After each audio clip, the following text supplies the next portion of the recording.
Welcome into the PHNX Suns Watch Along. I'm Espo, that's Gerald. We've got Mortgage Beef Bowl, and we got Suns versus Cavs on tap for you live from Cleveland, where it is very cold is what I'm told, but I don't know because I live in Phoenix. We got some people already in the chat. Lonnie, Kara, Arton, JC, Hyperbolic. I can't read the second name. My eyes are terrible. Kara says, please don't get blown out. And JC says, this is going to be ugly. Gerald, I'm not sure how to feel about this game. I did wear the purple pants, but I'm not sure that's enough to overcome what the Cavs can do. Yeah, I mean, this team has been a machine, and like we talked about in pregame, they will be missing Evan Mobley, so that's a positive for the Suns. They'll also be missing Karis LeVert, who was filling in the starting lineup for them, so yet another starting lineup shuffle for the Cavs. And two guys that could definitely hurt the Suns. Karis in a six-man role that he's been very good in all season, and Evan Mobley, just a guy with size. You know, the Suns have struggled with dual big front courts all season, and this is one of the best in basketball. So that gives them a chance, I think, in this game. For me, it's tough because we have not seen, outside of that Pistons game, we really haven't seen the Suns put together a sustainable 48 minutes beyond like one game, and that was the first time we'd seen it in months. So this is their biggest test that they've had all season, just in a nutshell, but especially over the last couple of months, and in Nick Richards' second game, first start, it is a lot to ask to come out of Cleveland with a W today. Yeah, I mean, this team obviously also on the tail end of a long road trip too. So sometimes there's that getaway game, feeling for a team. I hope not now, because this is the best team in the East and arguably in the NBA as a whole right now, and you can't lose focus. And we've seen this team lose focus at times. This is an uphill battle. We can't sugarcoat it. I think Kevin Durant has an opportunity, like Steven talked about in the pregame, against a smaller Cavs lineup on the block. Devin obviously raises his game against Donovan Mitchell, but you're going to rely on needing Nick Richards to have another sizable game. You need Bradley Beal, who's returning from injury, to step up off the bench and give you a scoring punch. There's a lot of things that will have to go right for the Suns team that we have not necessarily seen go right at large swaths of this season. Yeah, absolutely. And I think for me, the two biggest tests for this team are going to be their defense and being able to minimize the turnovers, because like we mentioned in pregame, this is the number one offense in the NBA. Obviously missing Evan Mobley takes that down a little bit, hopefully. But this team likes to get up three-pointers. They're good at shooting them. And the other thing with the turnovers, the Cavs are sixth in the NBA in points off of turnovers per game. They're averaging just shy of 20 a game. So we know that at times has been a real Achilles heel for the Suns team. They are down on the year in terms of turnovers compared to where they were last year, but they've had these rashes like a quarter. All it takes is one quarter where you commit 4, 5, 6 turnovers, and suddenly a team like Cleveland is going to be able to pounce all over that. I hope the third quarter is a group effort, because it seems like at least throughout the year, it takes a Herculean effort from one guy to usually keep him in that third and sometimes that fourth quarter this year. And I just don't think that you can rely on one guy to carry you. You need more of it. You got Darius Garland, Donovan Mitchell, Max Strus, Dean Wade, and Jarrett Allen starting for the Cavs. And obviously we talked about Nick Richards sliding into that starting lineup for Mason Plumlee for the Suns tonight. Do you think, I always wonder, because there's a lot made of it, but do you think playing day games actually has any impact on a team? I think it does. I think it's all about who can adjust, because these guys are creatures of habit. They have their routines. They're very used to the 7 p.m. tip-off. You know, I think obviously both teams are going in under the same circumstances. So it's really just about who adjusts better to the game time that's moved up, 4 or 5 hours, whatever it is out there in Cleveland. I'm very interested in this game because the Cavs in many ways represent what we kind of hoped and thought the Suns would be. New coach coming in, you have a similar core to last year that a lot of people were down on, and you just take the league by storm and kind of come out and set the league on fire. And that at the start of the season, that's what we thought the Suns looked like as well. Obviously, it hasn't gone according to plan, but you can't say enough about the job that Kenny Atkinson has done with the Cavs. I think a lot of teams overthought hiring him as their head coach, and now Cleveland is kind of reaping the benefits of that. Yeah, agreed. And you're completely right. This is the Funhouse Mirror version of the Phoenix Suns, the group that they thought they'd be. And that's why it's such a litmus test today is trying to figure out, can you actually get to the point where you are like the Cavs? And I think if this is a blowout, we'll look back at this is also a delineation mark for this team and what they have to do. Oh, boy. So first play of the game, we get a miss from Donovan Mitchell. Jarrett Allen gets an offensive board and a monster slam dunk put back. So this is, like we've been saying, Nick Richards is going to raise the floor of this team. He is not going to come out and be some, nightly 25 and 12 guy. This is a good center matchup that he's going up against in Jarrett Allen. So he's going to have his hands full today. Yeah, on both ends of the court, too. This is not going to be a walk in the park. I think people may have gotten a little too excited after that debut. Mm-hmm. And obviously, you weren't going to get, that was about as good of a debut as you could expect. I think it was the second time in NBA history or Suns history that somebody put up that specific stat line in their first game off the bench. So, yeah, no, and it was impressive. And I don't want to take anything away from it, because I do think there's something to be said of how easily he got his 21 and 10. Obviously he was working hard, but a lot of it was just, finishing around the basket, setting good screens and rolling, hitting the offensive glass, things that we've been begging this Suns center rotation to be able to do all season long. So I think there is something to the effect of, if this guy is as good of a fit by just doing the baseline stuff you need a center to do, he could very well go out there and average, 15 and 10, something like that. But at the same time, Nick Richards is not going to be the only thing that saves this Suns season. It's going to have to come internally, like we've been talking about. Yeah, I don't think you can just simply bank on the hope that he's going to be that kind of guy on a regular basis. So, Kevin Durant, they've been running a lot more of the offense through the post with him as of late. It seems like more of a natural way to use Kevin Durant like that, at least early in games. If you like seeing that? Yeah, no, I do. And I think to some degree it probably cuts down on the number of threes that you're going to generate, because on the instances where they don't double, you're letting Kevin Durant go one-on-one and operate where he's very good. But at the same time, I do think they need to continue to move the ball out of those sets, find ways to generate threes. And there's one right there for Tyus Jones. Yeah, if they're going to have a chance today, Tyus actually has to hit, because we haven't seen that. We've seen defenses kind of cheat off of him a little bit as well, and they're going to have to do that, especially since they seem to find a way to give up three-pointers to their opponents, sometimes from guys that you don't expect to light you up either. So yeah, see, that was one instance right there. I know they got a layup out of it. I would have liked to see Tyus launch again. He had the look there. He pump faked, drove, was able to find Ryan Dunn for the layup. That's a good play. But we need Tyus to not hesitate on those shots, and we need him to be able to make them efficiently. He has not been shooting the ball well recently. But if Tyus Jones isn't a spot-up threat anymore, that really cramps your spacing, especially with as little as the Suns have been using him on the ball lately. You wish Dunn had been a little bit more aggressive there rather than taking the three, driving early just so they have to, stay honest with him. I've liked his aggressiveness so much lately.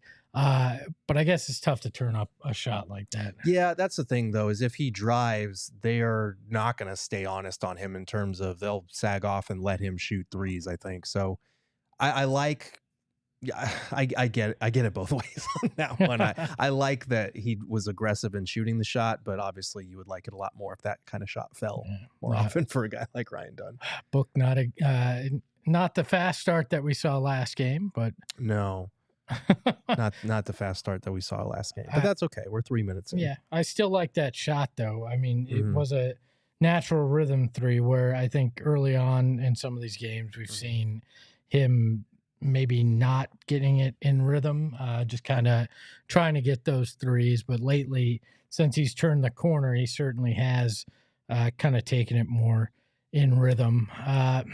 This is a good test for the Suns' interior defense as well, because like we've already talked about, this is Nick Richards' second game with the team. This is his first game in the starting lineup, but it's going to be on the Suns' guards and wings to keep the Cavs out of the paint. We know Donovan Mitchell is particularly shifty in being able to get downhill, to get in the lane. We saw with that floater that he had a few plays ago. We see him getting to the free throw line here.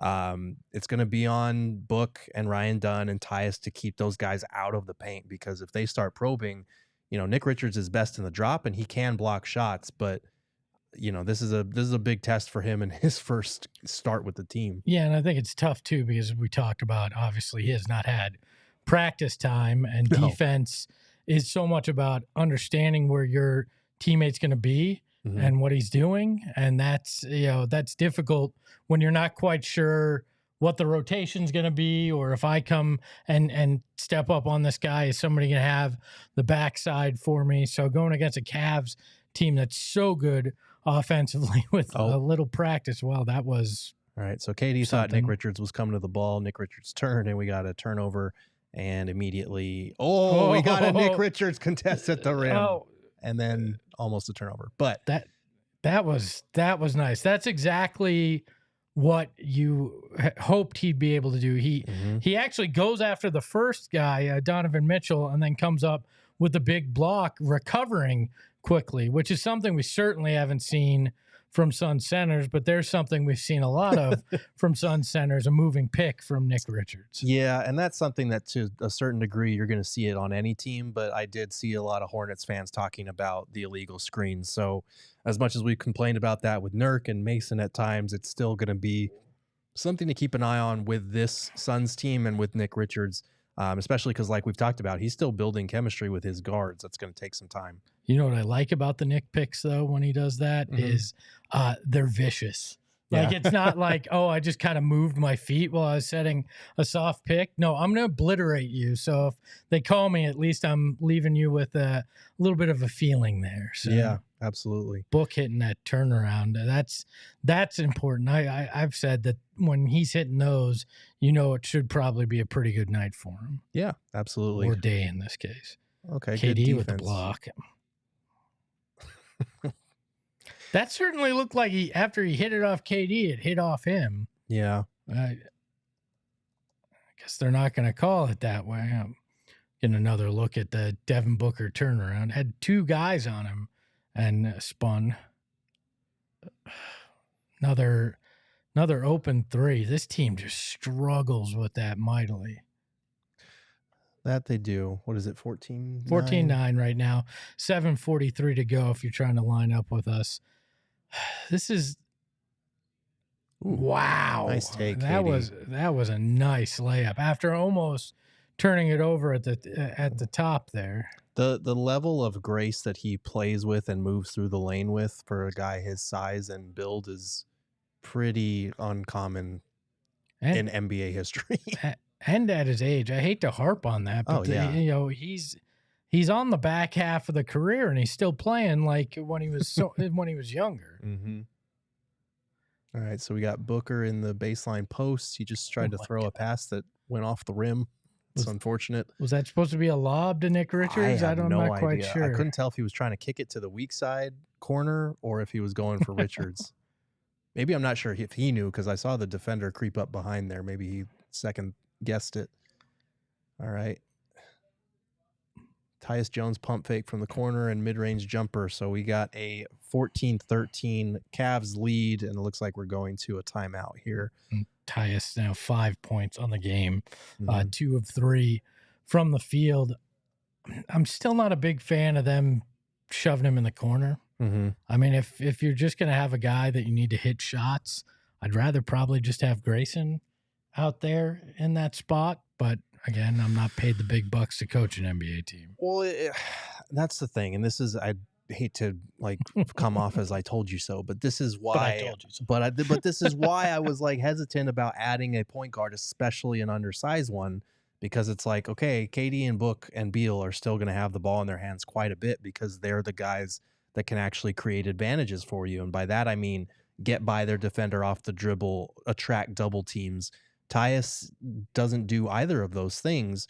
So, and he's also, as a passer, he's not the Chris Paul type where he's going to be weaving in and out of the lane, setting guys up, setting the table and orchestrating everything. He's a good passer, don't get me wrong, and he's a low turnover guy, both of which help. But a lot of this is just going to be get it to one of those guys and let them cook. So if he's not going to be a threat off the ball, if he's not going to be aggressive as a scorer off the ball, that really hurts you, because defensively he's 6'1". He's going to be targeted. He's going to be picked on. He's not a bad defender for his size, but at the end of the day, he is a liability on that end. So you look at the last couple of games in January that he's had, he's only hit double digits in the scoring column once out of 8 games, it looks like. That's not good enough. And he's already got 3 shots today. Last game, he took 4 total. The game before that, it was 5, 5, 5, 4. So, he's been very kind of on the periphery lately, and they've got to find a way to either put him to good use with that starting group or mix things up a little bit. Well, I still think if they make a deal, if it's Jimmy Butler, if it's Chris Middleton, Bobby Porter, whatever the deal is, I think he's the odd man out in starting lineup. And I've said it on the show before. I'd trade Tyus if a opportunity comes up to recoup some draft capital from a team interested in Tyus. I would move him. You still got Monte Morris, who, if you want a point guard off the bench or to close games at sometimes, you've got that guy still on the roster, and you're in a crunch when it comes to assets. So if you're not going to use him in the way that he's best suited, I say don't use him at all. Yeah, and I think when you first brought that up with me, I was opposed to it. Now I'm a little more open-minded in terms of moving on from Tyus, because I do feel like Monte is good enough for you as a backup point guard off the bench. And we've seen him when he's gotten minutes. He's been able to contribute.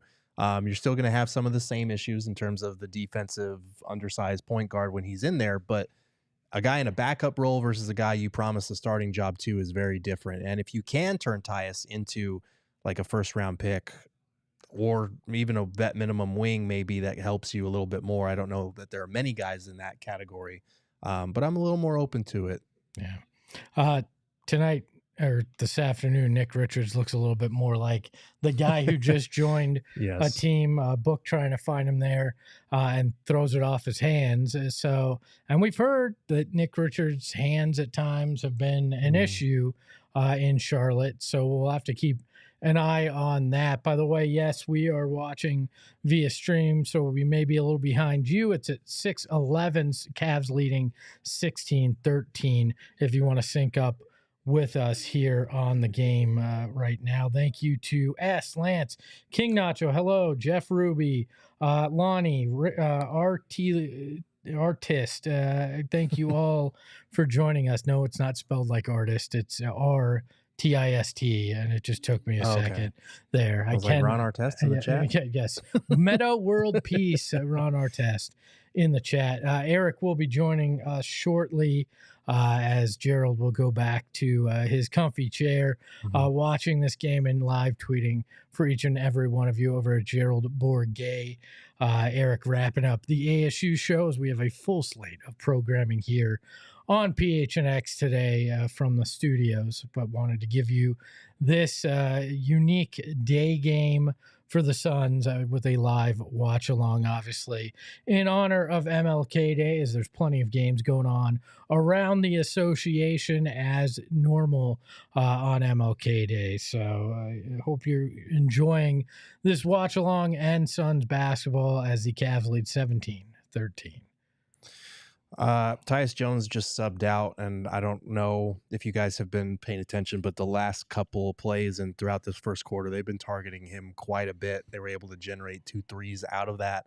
It's something to keep an eye on, because like we've been saying, teams are going to continue to do that when he's out there. And okay, it was a good contest from Plumlee. Probably should have made that layup, Garland. But so you got Brad Beal, Grayson Allen, Kevin Durant, Devin Booker, and Mason Plumlee out there on the floor for the Suns. They swing it. Good look from Beal, and he hits the corner 3. And yeah, I mean, they can't defend Beal the way they were defending Tyus, nor can they defend Grayson that way. And we talked about it in pregame. They're going to have to compete from deep because this Cavs team's good. And as I say that, they hit from three to take the lead back 2018. I'm mostly pleased with the way they've competed so far. I think defensively they've got a lot to tighten up, but at least they're staying even on the offensive end. You can really feel not having Mobley is making a difference for this Cavs defense early on. Great penetration there by Beal to find Mason Plumlee. And I kind of wonder how Beal will look with Nick Richards, right? I think that's going to be an intriguing group there as well. Yeah, absolutely. Again, Cavs guards are getting to their floaters pretty easily in that pick and roll. Got a drive from Book. Grayson open for 3 and 1. We getting a 4-point play from Grayson, doing the Book, laying on the ground. Not that he had much choice.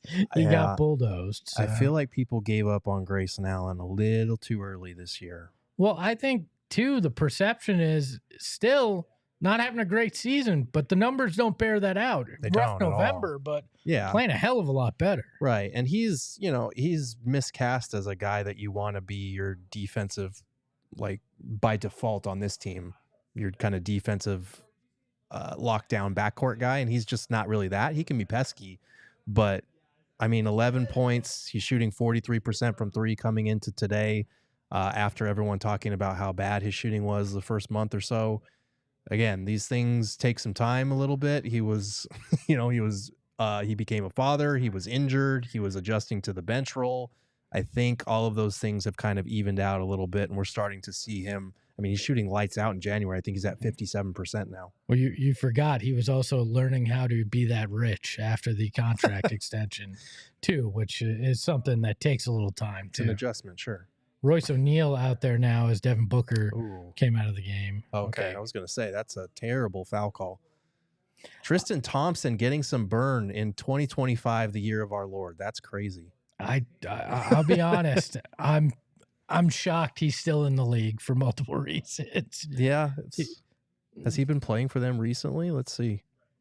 He played last game. Oh, it's probably because of the injuries. He played on the 16th, 12 minutes. Is he their Udonis?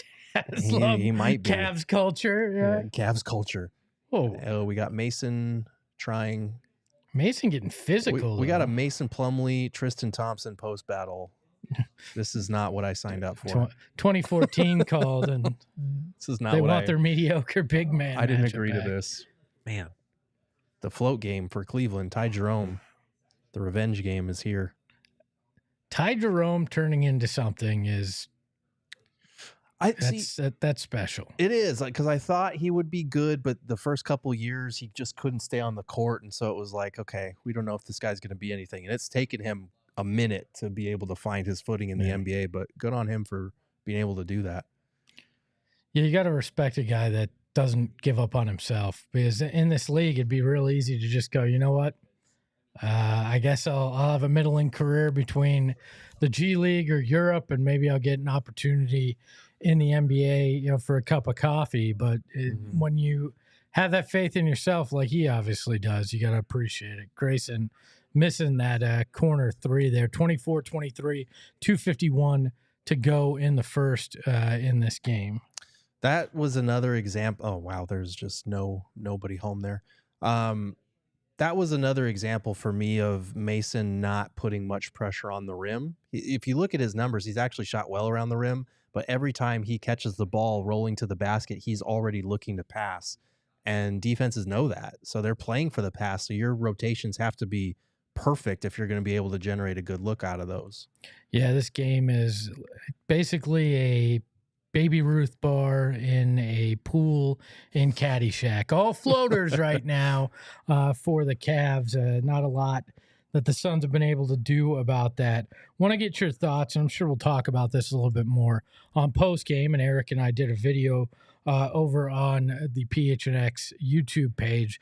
But rumors over the weekend from our friend Mark Stein that Milwaukee might actually have interest in Bradley Beal. They were told don't bother trying to acquire Jimmy Butler, but it sounds like their flirtation that started when he was available with the Wizards may continue now.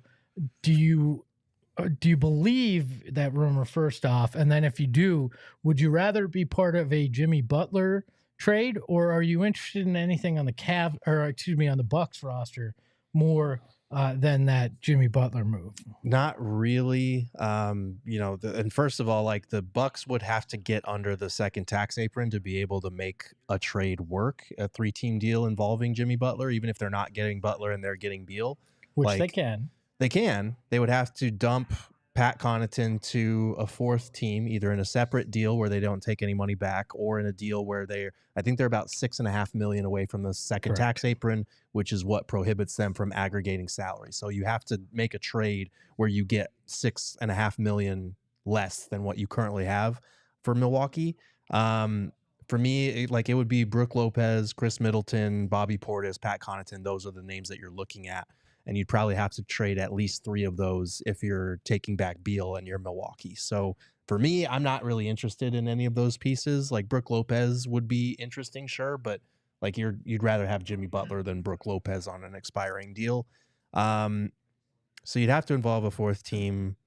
For me, I don't understand why Milwaukee would do that.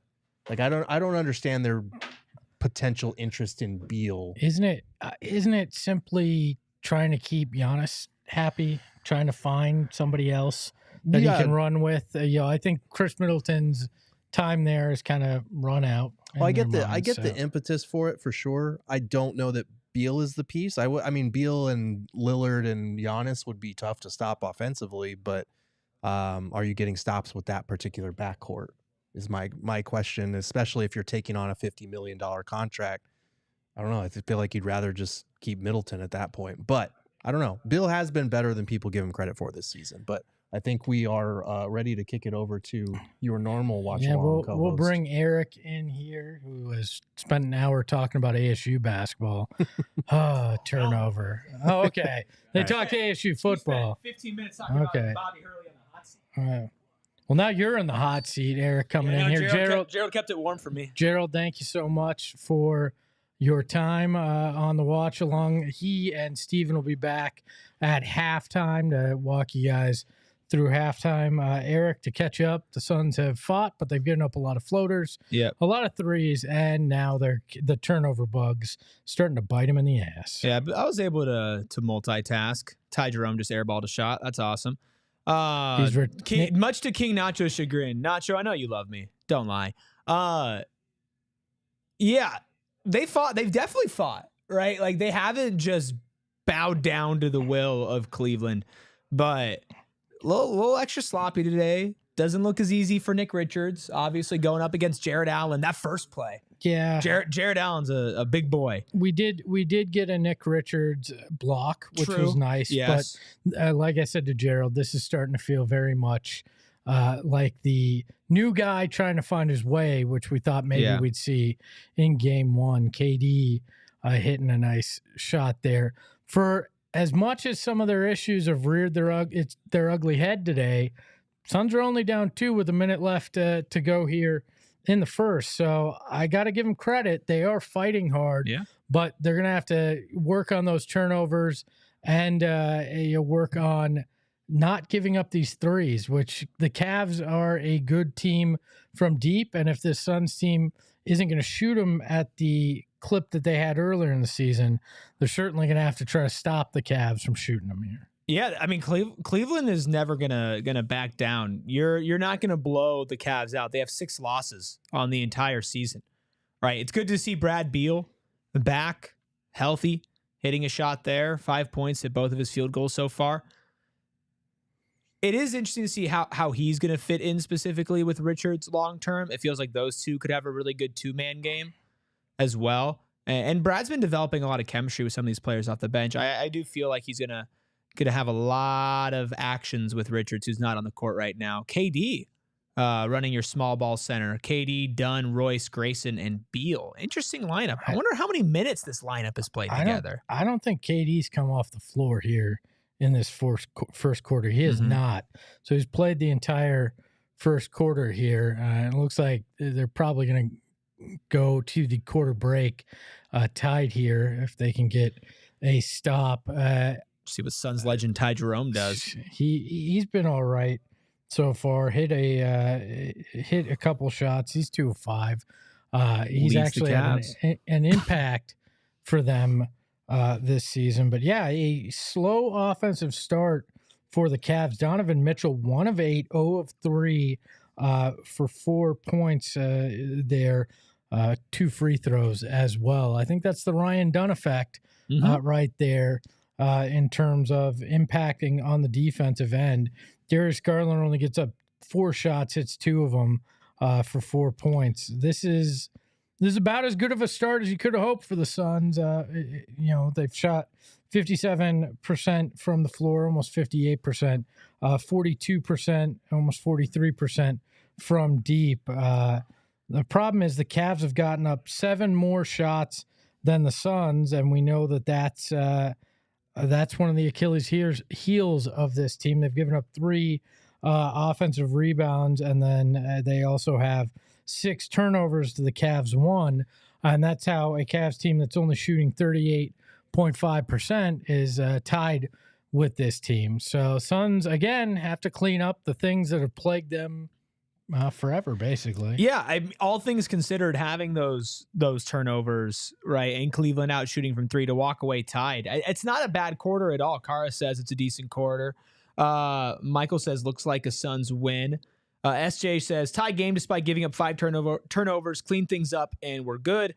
That's the story of the Suns season so far. And Cleveland has a very good defense, a very good home court advantage as well. You're going to need to continue to scrap away on defense. You saw what the Thunder did to the Cavs when they were able to shut Donovan Mitchell down. Obviously, it's not a blowout so far, but 1 of 8. If you can just keep him under his average. I don't think you're going to keep him at 1 of 8 shooting for the entire game, but if you can continue to limit him, and he's such a dynamic scoring option, especially when they are down Evan Mobley, who's seen more as a defensive guy, but is also a pretty good offensive threat for them and just brings a lot of size.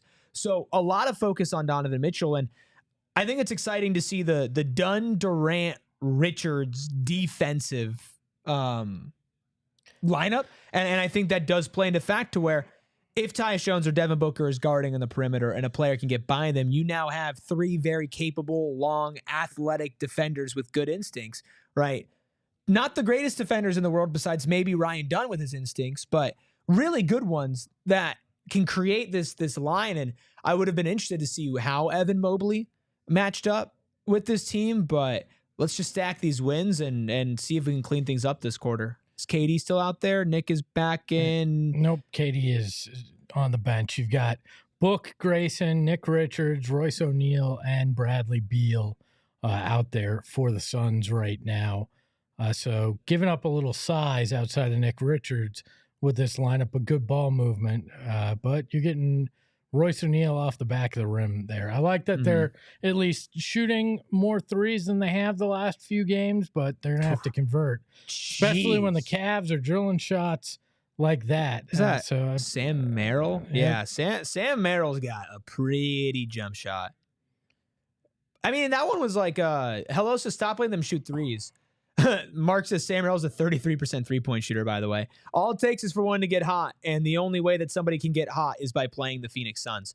But G2 All doesn't like Allen and Beal out there at the same time. I don't disagree. This is an extremely small lineup right now. Royce is only 6'4". Yeah, who would you have playing instead? Because KD can't play. KD just played the whole first quarter. You're not going to play Oso next to Nick Richards. You're not going to play Plumlee next to Nick Richards. You're not playing Bol. I'm not saying that that's the right choice, but that's the choice that's been made by this coaching staff most games. Yeah, and Tyus is small. But I'd probably have Dunn out there just matching Mitchell minute for minute in this game. Yeah, Dunn only 7 minutes so far, so he'll probably check back in pretty soon. Yeah, that's where I would go, whether it's Grayson or Royce coming out for that. But I certainly want as much done as possible, especially when we saw him help hold Mitchell to 1 of 8 in that first half or first quarter, excuse me. So I don't know. I know they're trying to figure out offensively how to continue to get some 3-point shooting out there, but it's the defensive end and the that's a goal to end by Nick Richards. But it's the defensive end and the turnovers right now that are plaguing you, not so much your offensive output. So yeah, that's fair. And Book definitely looked a little better to start off the game, and you're hoping right now he can kind of get going because Brad's hit a couple shots too. But yeah, but I think who was it in the chat that brings it up? Mark R saying that Beal and Book don't work well together out there, and I think it's a fair point. I think I mean I didn't initially I wanted to see it and give it some time, but I think they're both too much of the same guy. And on that possession, Book literally stood in the corner the entire time, and I don't know how I feel about Devin Booker in that situation. Oh, dude, come on, man. That's another goaltend by Nick Richards. Goaltends back to back. Hey, at least we have a center athletic enough to goaltend. I mean, look, I'll never fault a guy for aggressiveness. He's trying to be aggressive there, which we haven't had at the center position, to your point. I mean, maybe still, overly aggressive. Still, yeah. You can't have two. You can't have two of those. That's a travel and a half. Are you kidding me? Am I tripping? Suns have gone completely cold here so far in this quarter. Haven't scored yet, about 2.5 minutes in, and Cleveland has taken the 34-27 lead after it was 27-27 to end the first there. I mean, that's what a couple of goaltends will do to you. It's unfortunate. I'm not trying to kill Nick, but I mean, you do have to be a lot smarter there. Mark says, love having two shooting guards who can't play defense, also not be able to hit a shot. Yeah. And look who's had issues again. I mean, this is the problems with the Phoenix Suns. What we've seen to start this second quarter, almost scoreless for 3 minutes, some defensive problems, and, especially with the lineup that has Book and Beal out there. Whoa. They call an offensive foul on Devin Booker there. What? It was an interesting call. Hope we get a replay here because I'd like to see. Yeah, we did they call it on Book or did they call it on Richards? Oh, they called it on Richards on the backside, not on Book, but on Richards touched him, pushing him into Book. I mean, look, if it looks like that, they're always gonna call it on the big center putting his arm into the guard. I don't think you're gonna get away with that. So Nick Richards picks up a foul shot there. I mean, Cleveland's hit a lot of those, and now they're on a 9-0 run to start this game. Yeah, you need some buckets here. Maybe Tyus can do that. He does. There we go. So 9-3 run to start the quarter or there. I'd love to see. Just give me something easy. Give me a pick and roll with Nick Richards. It doesn't even have to be him scoring, but him creating an opportunity.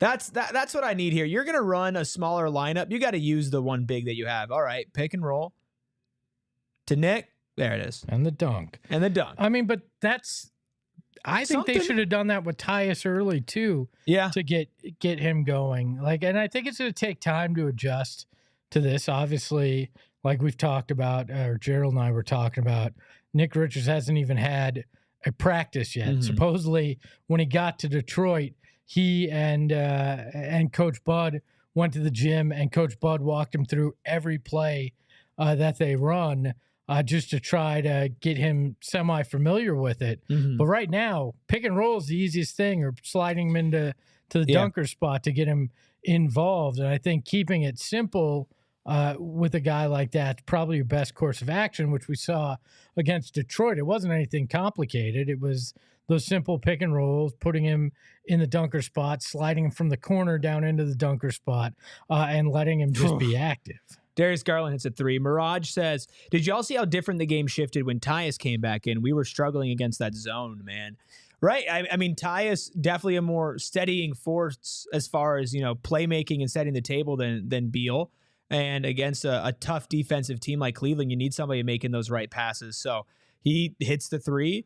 He wasn't involved. Ooh, Book airball. He wasn't involved in the Nick Richards dunk, but sometimes just having somebody who can run an offense does help. Todd says, relax, the Cavs are the best team in the East. Oh, yeah, absolutely. Doubt. Yeah, they're down a couple players now. Like, I'm not saying the Suns should win this game, like they should be expected to, but I'm still of like and you are this too, Espo, of like, we're going to grade this team like they should be competing for a championship. Like my day-to-day when they were sucking like really bad, I just had to change my day-to-day expectations. But the end of the road, you still want to see that Larry O'Brien trophy. And so against teams like Cleveland, like what do you do? Well, this is a measuring stick game. It's pretty simple. I mean, you want to see how much you have, kind of you've evolved over the last few weeks, because you've won, what is it, 7 of 8, 6 of 8 recently, and you start to feel a little bit better. You've moved yourself up in the standings a little bit, but how do you compete against one of the best in the NBA? And yeah, there's tough things here too, because again, Nick Richards trying to figure out the offense. You're trying to figure out your defensive rotations. Bradley Beal had been out. Now he's back in the lineup. There's all sorts of things, but it's the start to the quarter. I mean, that's rough here, right? It's a 15-5 start to the quarter. So now you've got a 42-32 Cavs lead. So you're in a 10-point hole already, and your offense went cold.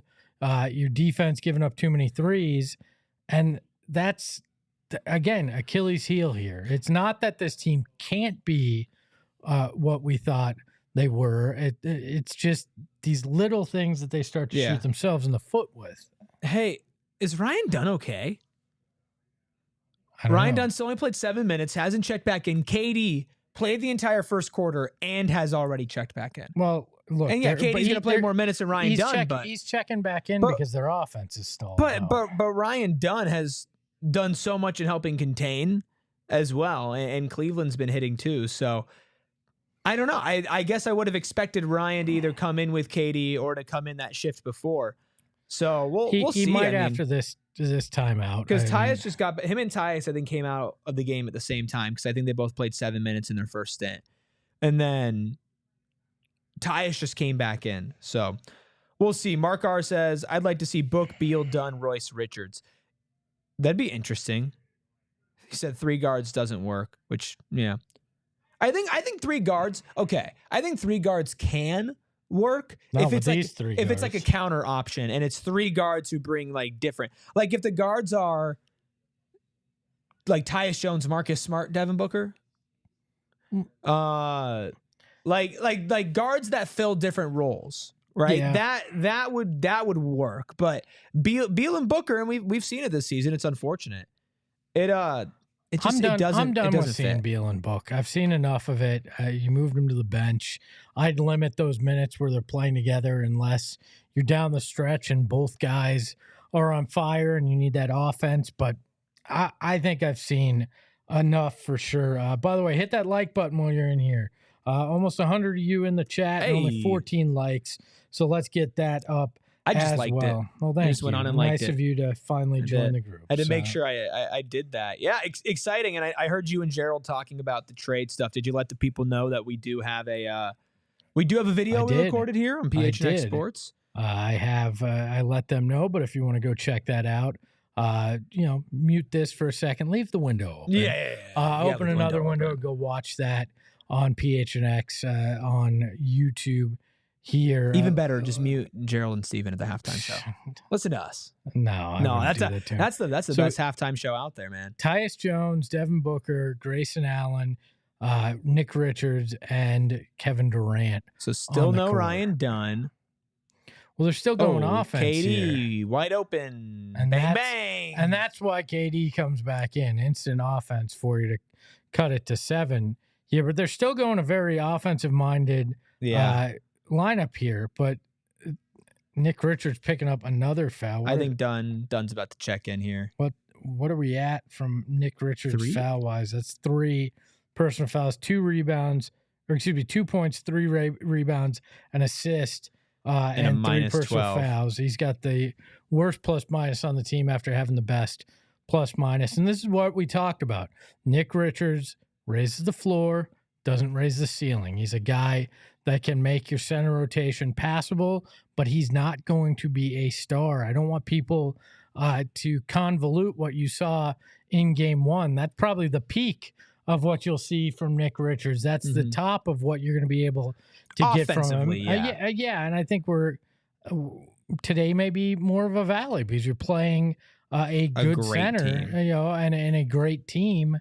And that's going to happen with this group. That's why I still think they need to get one more center. And I don't think it's Yusuf Nurkic coming back from having the world's longest case of the flu.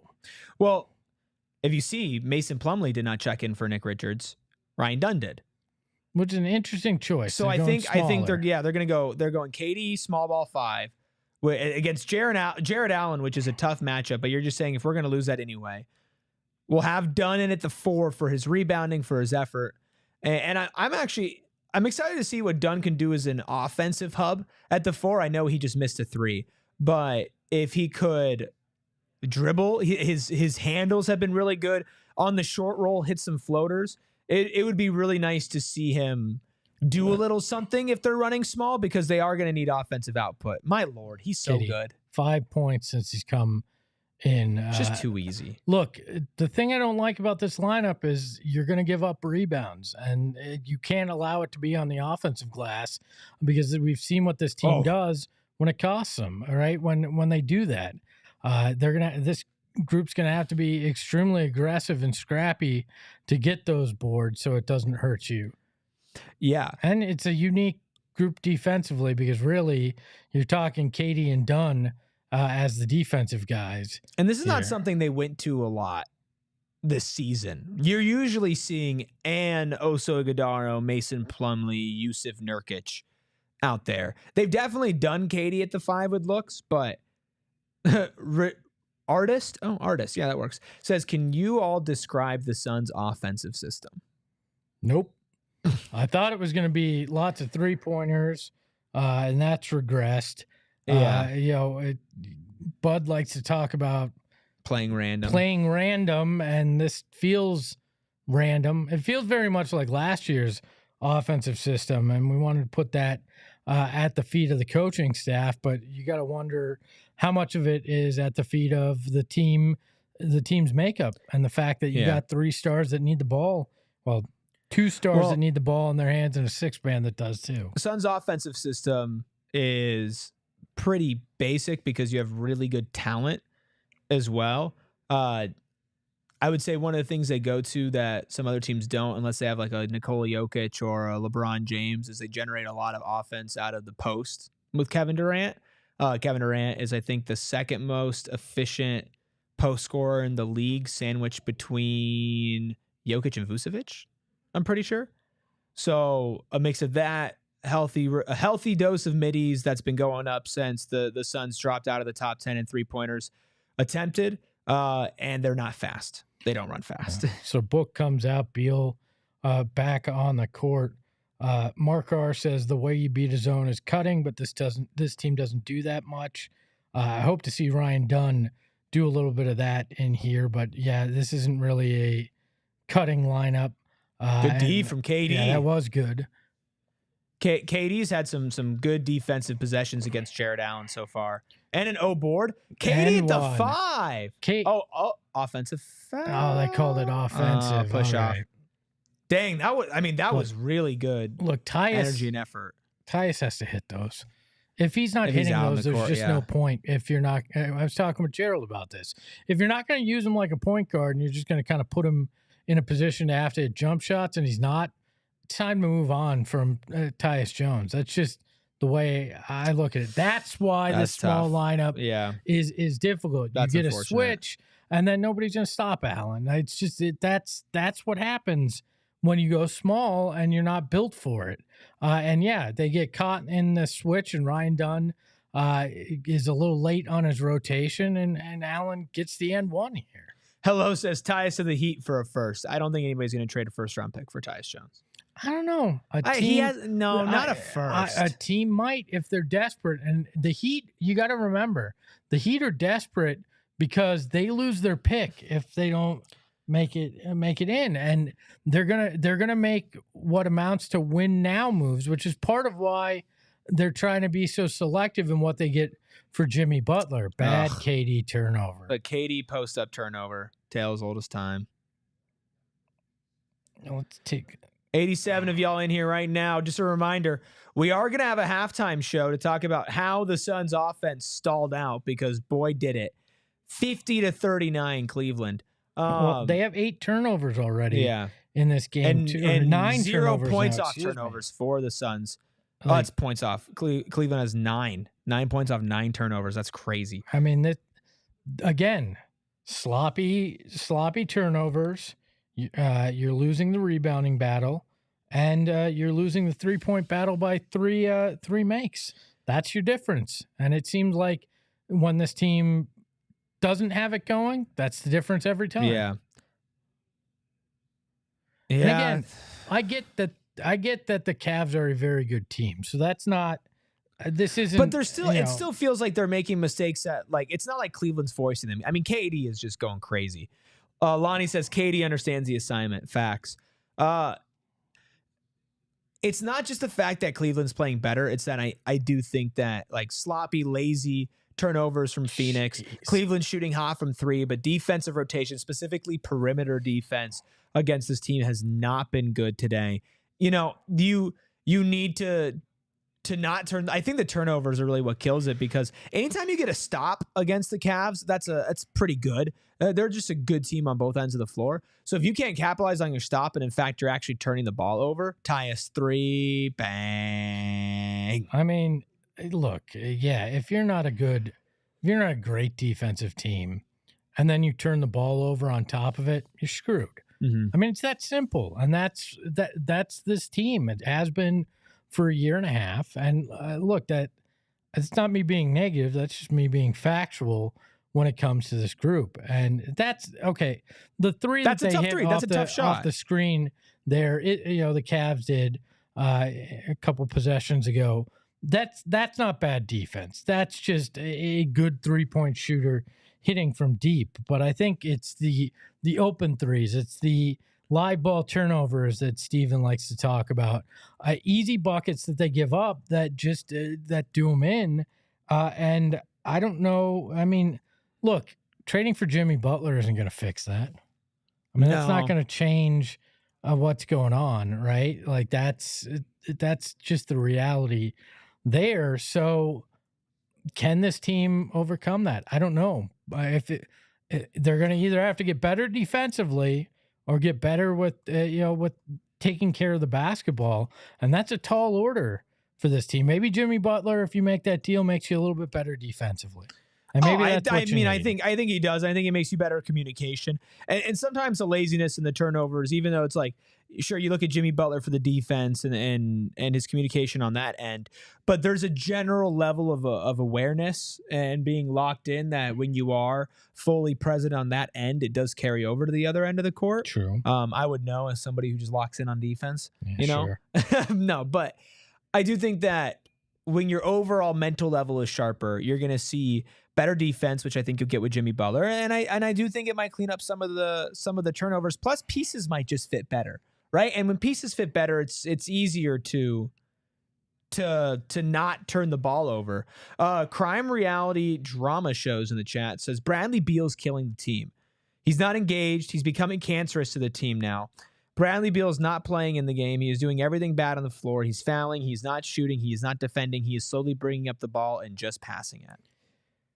I mean, look, I'm not going to lay any of this solely at the feet of Bradley Beal, and he does have 5 points. He's 2 of 4 from the field, 2 rebounds, 3 assists. He's tied for the lead in assists with Devin Booker. And look, I'm not going to lay it at the feet of Bradley Beal. His play, and the way he mixes with Book dictated him going to the bench. And I don't blame him for not being happy about that. He shouldn't be. He's never been a bench player. But I don't think he's a malcontent, and I don't think he's trying to be that. I think he is a guy that tries to be the best teammate possible, but I think the reality maybe it just doesn't work with this team. And I think that's the thing that is most interesting. when it comes to this situation is if it's not tenable on the court, how do you figure out how to fix it? And that's why a Milwaukee being interested or some other team in a Jimmy Butler deal or some other kind of deal is intriguing, because if you're going to be able to reach a higher ceiling, I think you're going to have to move on from Bradley Beal to do it. Yeah, I don't disagree. I think that there's a world where Bradley Beal can contribute positively to this team, but I don't think there's a world where you can hit your peak around Durant and Booker with Bradley Beal on the roster. Hans Gruber says, I actually think Bradley Beal's handled this about as well as you can. I think he's handled it really well, very professionally. And I do agree with that. I'm going to call you CRDS, Crime Reality Drama Shows. Says, I would take Butler over Beal any day of the week. That trade has to happen at this point. By the way, CRDS is joining us from Jamaica. Nice. Which is really cool. Glad to have you here. I mean, obviously, I'm loving all the local flavor that we always have in the chat as an Arizona boy. Myself is done, drives and bricks the left-handed layup, ironically. Yeah, I mean, back on the Beal side of things, I think he certainly has handled it. I think he's handled it professionally. Sure. Did you see a little frustration on him? Yeah, but that's normal. That's a normal human thing. And he didn't burn bridges. He didn't throw anybody on the bus. He didn't point fingers at his teammates or anything like that. So I got to give him some credit for that. I mean, that's what you hope if you have to make a hard decision. It's treated like that. Ball don't lie, Darius Garland. SJ says that's a weak foul call. I agree. Hans also asks, what's the better trade, Patrick Williams or Jimmy Butler? You can make an argument it's Patrick Williams. He gives you different defensive look without the headaches. Yeah, I mean, you do lack headaches, but Jimmy Butler is just a much better player than Patrick Williams. You're betting on a lot of potential that might not be able to be unlocked. Look, if you go after Patrick Williams, you're probably doing it with Nurk and a draft pick. That's not going to be a Bradley Beal kind of deal. And I say, why not both? if you figure out a way to make it happen, why not both and get better defensively? I don't think those would be the same assets. Kara says, I don't think Butler would have been as professional if the rules were reversed. That's fair. Oh, yeah. If Jimmy Butler got benched by Mike Budenholzer or was put through what Bradley Beal's been going through, he would have different color hair every single day. Oh, wait, he already has done that. He would have burned, metaphorically burned it all down by that point. Timothy says, we talking trades today too? We're talking trades here. Espo and I also recorded a quick hitter on PHNX Sports right now about the Milwaukee Bucks. But tomorrow's Suns 3 p.m. show that we have during the day is going to be all based around trades. You're going to want to check in for that one. Win or loss today, we are definitely going to be diving headfirst into trades tomorrow. So make sure you turn those notifications on. Look, if this keeps going this way, we might be talking trades in the fourth quarter as well. So Sam says, miss after miss, turnover after turnover. Beautiful basketball. Kara says, we don't need Jimmy. CRDS says, every time Beal comes into the game, it's a negative plus minus. I can't watch the Suns games when he is not engaged. Han says, what didn't you get for Christmas, Espo? You're getting greedy now. Wanting both. I didn't get a winning Suns team for Christmas. We actually did. We got a win on Christmas. But I did not get, after that, a winning Suns team like I was hoping for. Look, I've been a Suns fan for 30-plus years. I'm allowed to be greedy at this point. Bradley Beal guarding Jarrett Allen is not the recipe. No, again, you're playing small ball here. And this is such a weird lineup. Grayson, Book, Royce, KD, and Beal. Mason Plumlee's cooked. I hate this lineup. Like, this is Oso not getting run, has not played this game, which I would give Oso a look tonight. Honestly, I would. Oso doesn't make dumb passes, is smart on defense and can switch. He'll get outsized, but if you're already conceding that with KD at center, I think you throw Oso in there. You need another center. And Patrick Williams isn't another center. Even like trading for Duop Reith or Daniel Tice, right? Like those are small center. Like you need another big.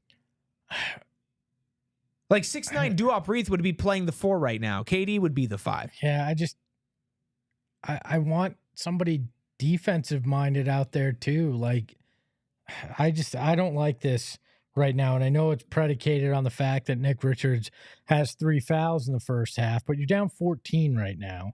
And at some point, you got to get stops to close that gap. And this unit isn't even giving you the offense you had hoped for. By the way, shout out to Lonnie, who says Suns fan since KJ wore number 11. So since the spring of '88, I believe, was when they got Kevin Johnson along with Mark West, and KJ wore number 11 for a 2-3 month period there. So Lonnie, long suffering Suns fan. So Lonnie's been around. Timothy says, hey, quick question. How do we feel about Jay Huff as a stretch 5 option? I would do disgusting things to get Jay Huff on this team. Jay Huff would be an awesome fit. He's another player like Nick Richards where it's like he's not the best center. He's not going to change your team, but he brings size and he can shoot.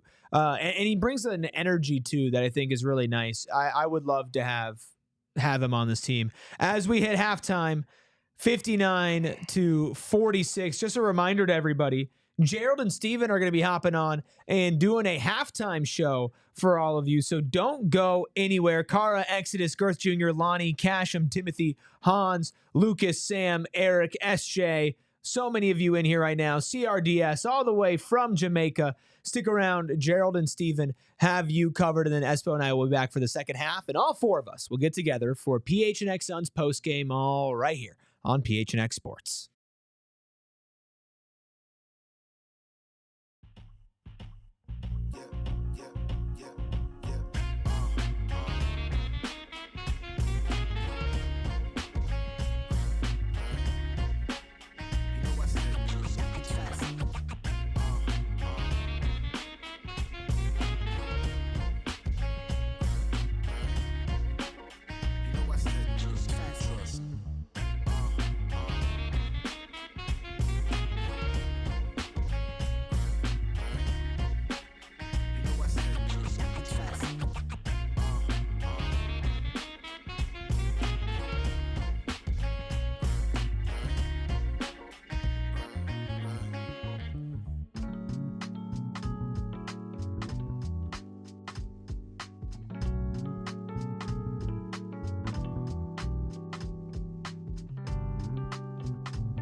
Welcome into the PHNX Suns halftime show. I'm Gerald Bourget. This is Steven Prigione-Garner. Steven, not the second quarter that you would have liked to see from the Suns. They held even through the first quarter, and you called it in the pregame show. Look for how the Cavs are going to go zone and how the Suns respond to it. What did you see from the Suns in that second quarter? Honestly, it felt like a lack of game plan for it. And that's not a good sign. No. This is something that is not league-wide, like something brand new that Cleveland's doing this season. It's actually, it should be at the top of the scouting report in terms of something outside of what they typically do defensively that makes them great. They can steal pockets of games like we saw in the second quarter by just throwing out this zone defense. It's nothing special.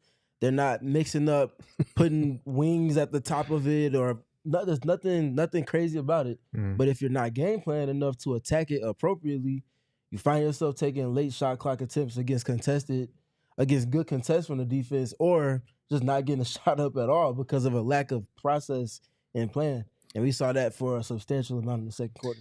Things felt like they got a little bit better once they put Kevin Durant, the zone buster, back into the game. Obviously, that kind of jump-started things a little bit, but it felt like in that stretch where they were really struggling to score, I think Cleveland started the second on a 15-5 run. It felt like they were initiating quite a bit with Bradley Beal. There wasn't a lot of ball or player movement, and the offense just kind of sputtered out. And when you couple that with, I think, their perimeter defense and their pick and roll defense in particular, just not being up to snuff, being where it needs to be against a Cavs team like this, you're suddenly looking at a 13-point halftime deficit where you only scored 19 points in the second quarter. What did you see on the defensive end for the Suns in terms of ball containment? The person guarding the ball handler has to be better navigating the screens, and that's a credit to Jarrett Allen, one of the better screeners in the entire NBA. And their nuance and flipping angles last second to create as much of an advantage for the ball handlers to get downhill. But the other layer to that, where are the Suns' bigs? There's one time Darius Garland comes off of a pick. It's being set in a traditional way. Mason Plumlee's obviously in drop coverage, but he goes to the same side of the screen that Kevin Durant is on. So Darius Garland just comes around and he's scot-free into the paint. He ends up kicking it to the second side and they make another pass and get a corner three. And then there's other reps where Nick Richards is back in the paint and Darius Garland is coming off of the screen. Talked about the Cleveland Cavaliers being the second best pull-up three-point shooting team in the league. He is at like 60% of that reason. And then the other 40 is like Donovan Mitchell. So this is not like new. This is game plan execution and preparation. And it doesn't feel like those two things are happening in sync with one another defensively more than anything else. Yeah, I want to give Nick Richards a little slack because obviously first game starting with the team, has only had like one practice with the team. But to your point, it felt like there were a lot of instances where he was too far back in the drop coverage. I feel like generally speaking, this game is a good example of why we've been preaching tempered expectations with Nick Richards, because as much as he was fantastic in the debut by doing the little things, and there will be pockets where he gets to 20 and 10 just by doing things that you need a starting center to do. He's also still a flawed player. You know, he's still a starting caliber fringe backup type. What did you see from Richards in the first half in terms of the defensive execution? You know, there were a couple of goaltends and also the illegal screens on the other end. Yeah, it's better for him when he's able to play his rim protection role when the requisite level of defense on the perimeter is good. Players are gonna get blown by. That's part of playing defense, and being able to make up for it is why he's such a gem for this team. But it can't be just a melee of one primary action ran and they get direct access to him time after time after time, because he gets engaged and the person next to him or the person that's rolling is 7'1" with an almost 8-foot wingspan. They can go up and get it above the rim or finish quickly off of a bounce pass. And those scenarios just kept playing over and over. So what I'm speaking to defensively is not necessarily on Richards. It feels more game plan than him. Yeah. So I can't fault him for not doing something that wasn't part of the game plan, especially in his role. But it just speaks to a larger point where I'm speaking to things that are bigger than just a singular player being added to the Suns' context, being able to change everything for them. Right, exactly. We've been saying he raises the floor. He doesn't change their outlook entirely. Exactly. And we saw that in the first half. You know, obviously the 3 fouls having to sit was kind of rough. We have not seen much of the other centers outside of Richards, especially with him dealing with foul trouble. Mason Plumlee played 4 minutes. We haven't seen Oso Ighodaro. It's been a lot of KD at the 5. What's your take on what we've seen from those non-Richards minutes? So it's the timing of it. For me, are they using KD at the 5 to dictate to their opponents, or are they reacting to what their opponents are doing to them? And this is a case in point of them reacting. Now, obviously, the reaction was good. It helped to turn the tides.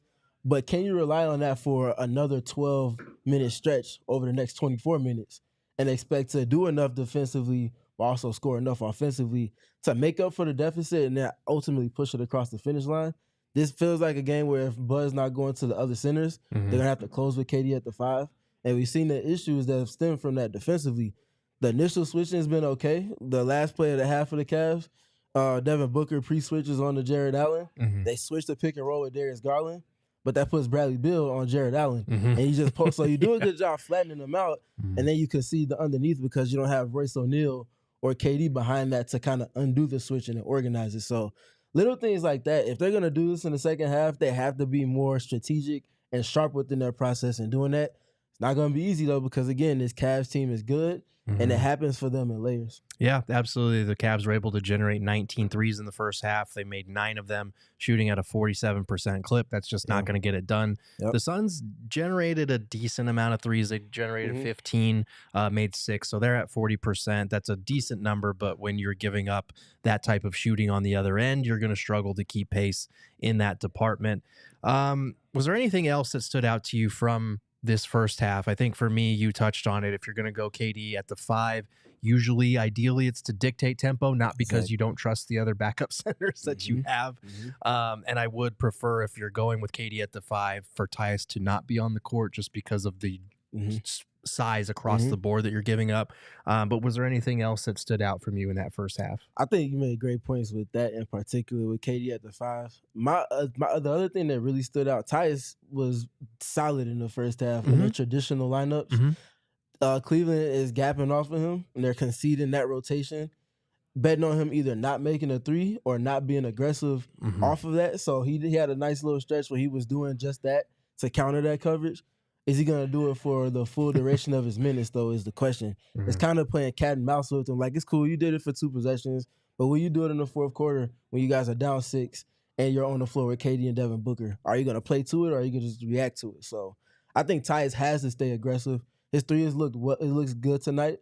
He has to continue to lean into that because the opportunities will be there. Yeah, it's much needed, especially not just in the context of this game, but in terms of his confidence and the way that the Suns have been using him recently. He's got 11 points at the half on 4 of 6 shooting, made 3 of his 5 3-point attempts, like you mentioned. This is the second time in the month of January where he's hit double digits in a game, and he got there at halftime. This is also only the 4th time this month where he's taken 6 or more shots in a game, which That's is not going to get it done. It's man. not, especially if they're going to be spacing him off the ball as much as they have been recently. Devin Booker is 2 of 7 at half, 6 points, 3 assists. Anything that stands out to you about Book's kind of quiet first half, especially with the way that he's been playing over the last couple of weeks? Cleveland is active with their defense. Even the help defenders are stunting and early in rotation to where when he catches it on the move, there's usually someone already there waiting for him. So he has to trust the pass in those scenarios, hope that his teammates like Tyus in this scenario, which we're speaking to, continue to knock down the shots off of that. And maybe they are not as early or as not as rangy with how far they help off of those players to then allow for him to have those driving lanes that he can turn the corner fully down, get into the paint, and do what he does. But I think generally speaking, he needs to find ways to get below the free throw line against these smaller Cavalier guards and just continue to raise over the top of them. There was one scenario where he did it and he scored, but it's just not nearly enough. So that's my biggest thing for him in particular. No, that makes sense. Looking ahead to the second half, is there any cure for stopping the Cavs from getting in the paint and getting up those floaters? Because it felt like we saw it from Donovan Mitchell. We saw it from Darius Garland. We saw it from Ty Jerome coming off the bench, which we knew coming in. He's been having a great year alongside Caris LeVert as kind of their 6th men. Does it just defend better? What are you seeing from that? It is just the do better thing. They have to stay out of rotation by containing the ball better at the start of possessions. You do that, everybody else around it and helping in rotation from there hopefully doesn't have to rotate. But if they do, it's after a couple of actions have taken place instead of just one. So that's the big thing, just contain the basketball. Is there a chance that we've already seen kind of that stinky quarter that the Suns tend to have from time to time that puts them out of the game? It felt like that was the second quarter, but is there, I mean, what do they have to do to get back in this game in the second half and kind of bridge the gap that they've created for themselves? I think the first thing is knocking down the 3-point opportunities that Cleveland is conceding, but also that the Suns are able to generate. Got them in rotation a handful of times. You get a corner missed 3 wide open from Grayson, a handful of missed 3s from the wing and above the break from Royce O'Neal. Those shots have to go down for this team in this game in particular because of how Cleveland defends and how Jarrett Allen is in terms of just dictating the terms of what type of shots you're taking. It's not going to be too many attempts in the restricted area tonight. So trusting the pass, getting the shots that they know they can generate, and executing by making those. I think they make up for this game, getting back into it by scoring the basketball. Curveball for you on this one, because basically everything that we've talked about so far has been negative. Because, it seems like you and I are not big fans of the game plan or the way that they've executed the game plan in this matchup. Was there anything that the Suns did well in the first half that you feel they need to replicate in this second? I think in process they were accurate with getting the Kevin Durant post-up touches, which we talked about pregame, but also because of the help that we talked about with Tyus being helped off of to shrink the floor on Devin Booker, going to those empty corner actions, I think those are good, but I think they should also try to start getting the quick hitters part of their offense involved as well. Just the empty pin downs for KD and Devin Booker, get them in quick movement and let them play either in isolation or off the catch from there. They did it a little bit. I think they should lean into that more, but just generally speaking, emptying one side of the court, playing in pick and roll, and allowing for the three players on the other side of the court to just create space. Yeah, no, absolutely. That makes sense. Is this a matchup where you would like to see Iguodala, or do you feel like you got to, Yes. Let's speak on that. I don't think Mason is going to get it done. You see the Suns were better defensively when they were able to switch in the latter half of the second quarter. Your best switching big is also, I think that's where his fire and ice with Nick Richards can be a synergy within the team that they can lean into. This game is asking for it, especially if Cleveland is going to play Tristan Thompson, which they really haven't much this season. Yeah, absolutely. Well, I think that's going to do it for this edition of the PHNX Suns Halftime Report. You can follow him on Twitter at StephenPG3. You can follow me on Twitter at Gerald Bourguet. And coming up right after this, we'll get Eric Ruby and Espo back on the mics for the second half.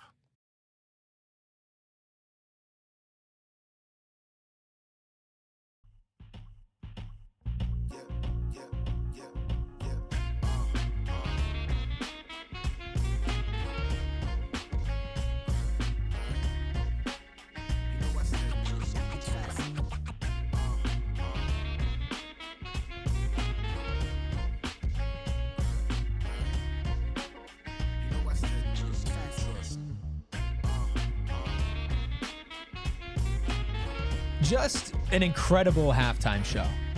I don't know. I didn't watch because that was the 15 minutes I'm not on a mic all day. So. You just zoned out. I did. People don't realize this. Espo just goes and sits in the corner and just charges. He has like a little charging pad. I battery power down and I just then I wake up. Welcome back in, everybody who joined us at halftime. Thanks to all the new friends joining us. I know some people jumped in here for halftime. Now the game is back. Make sure you hit that like button. Of course, also make sure that you are watching the PHNX Suns post-game show. Before you get up, Noah, if you could put the game on the screen, that would be preferred.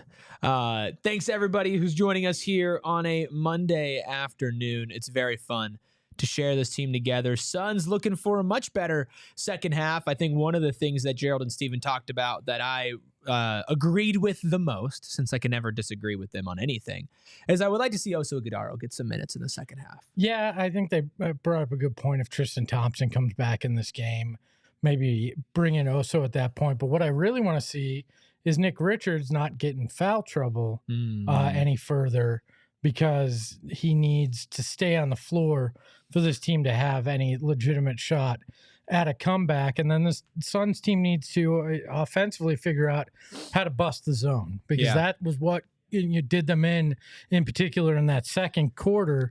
And if you don't protect the basketball, you're going to lose. Which, as an NBA team, you should be able to break a zone. That shouldn't be a tough ask. Cleveland back to hitting threes thanks to Max Strus. Max Strus looks like an evolved Ricky Rubio. Ryan Dunn also in foul trouble today. Both Ryan Dunn and Nick Richards have three personal fouls right now.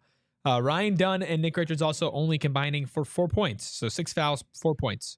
I'm sorry, but I just keep them both out there. At this point, back-to-back threes from Strus. If the Cavs keep hitting like this, you're not going to wind up having to play them in the fourth anyway, so you might as well keep them in there as long as you can. But this looks like just another bad start to a third quarter with this team.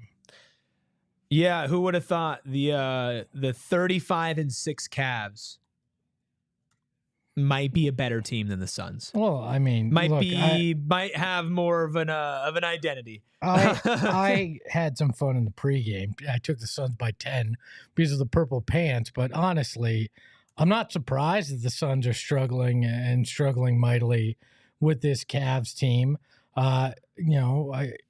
Nick Richards getting in foul trouble kind of set the tone, because you can't be aggressive in multiple ways if you're not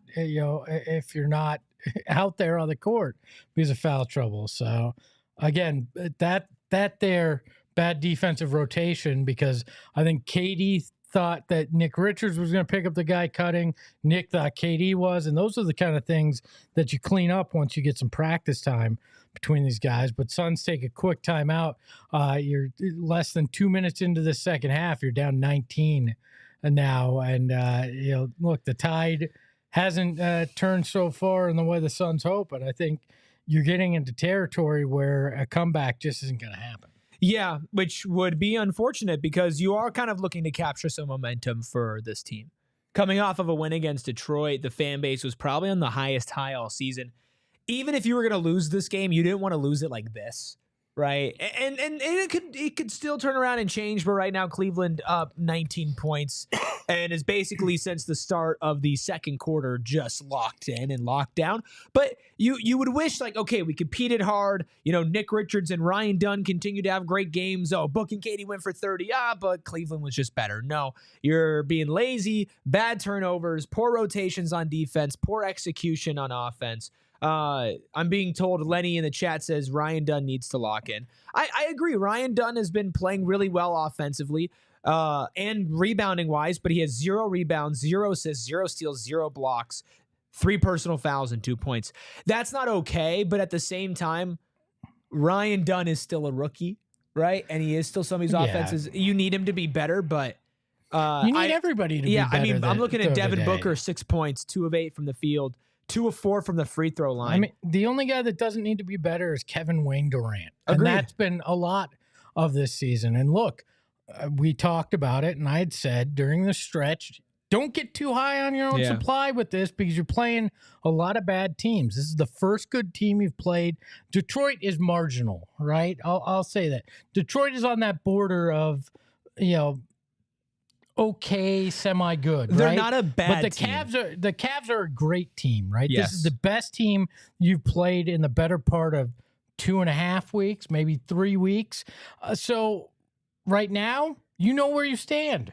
You're nowhere good enough to compete with the big boys in the league right now. You're not. And we knew that Nick Richards wasn't gonna change that to where you could compete with anybody on a given night. This Suns team is still 1 or 2 moves away from being good enough to actually be where they thought they would be at the beginning of the season with the hot 8-1 start that they had. But look, it's a Jimmy Butler trade. It's some other move on the margins. It may be getting another center, although you're already committed to Plumlee. Nurk doesn't look like you're going to be able to find a trade partner. You've got Oso. You've got Richards. Like, that may be a path you don't actually go down, but you need another wing in all likelihood. This team is still fundamentally flawed. You just helped kind of patch one of the holes. Ryan's had a couple missed layups. Obviously, Jarrett Allen, not easy to finish at the rim over, but still need to be better. It is unfortunate that they're following up a game against, yes, a worse Detroit team, but still a Detroit team that you could be proud of beating, a Detroit team that beat you earlier this season. I mean, and they're also just not hitting shots either. And a couple of people are just talking about, like, there's no world where this team is a contender. There's no world where this team currently constructed is a contender. But I think there's a world where the moves, maybe they don't put you to a top 4 seed in the West, but they have you playing like one of the hotter teams in the NBA heading into the playoffs. That's like best case scenario for what this team could achieve by the end of the season. I'm going to say this. We know this game's personal for Matt Ishbia. We talked about it earlier on this watch along, and obviously he and Dan Gilbert, the Cavs owner, compete in their other mortgage businesses.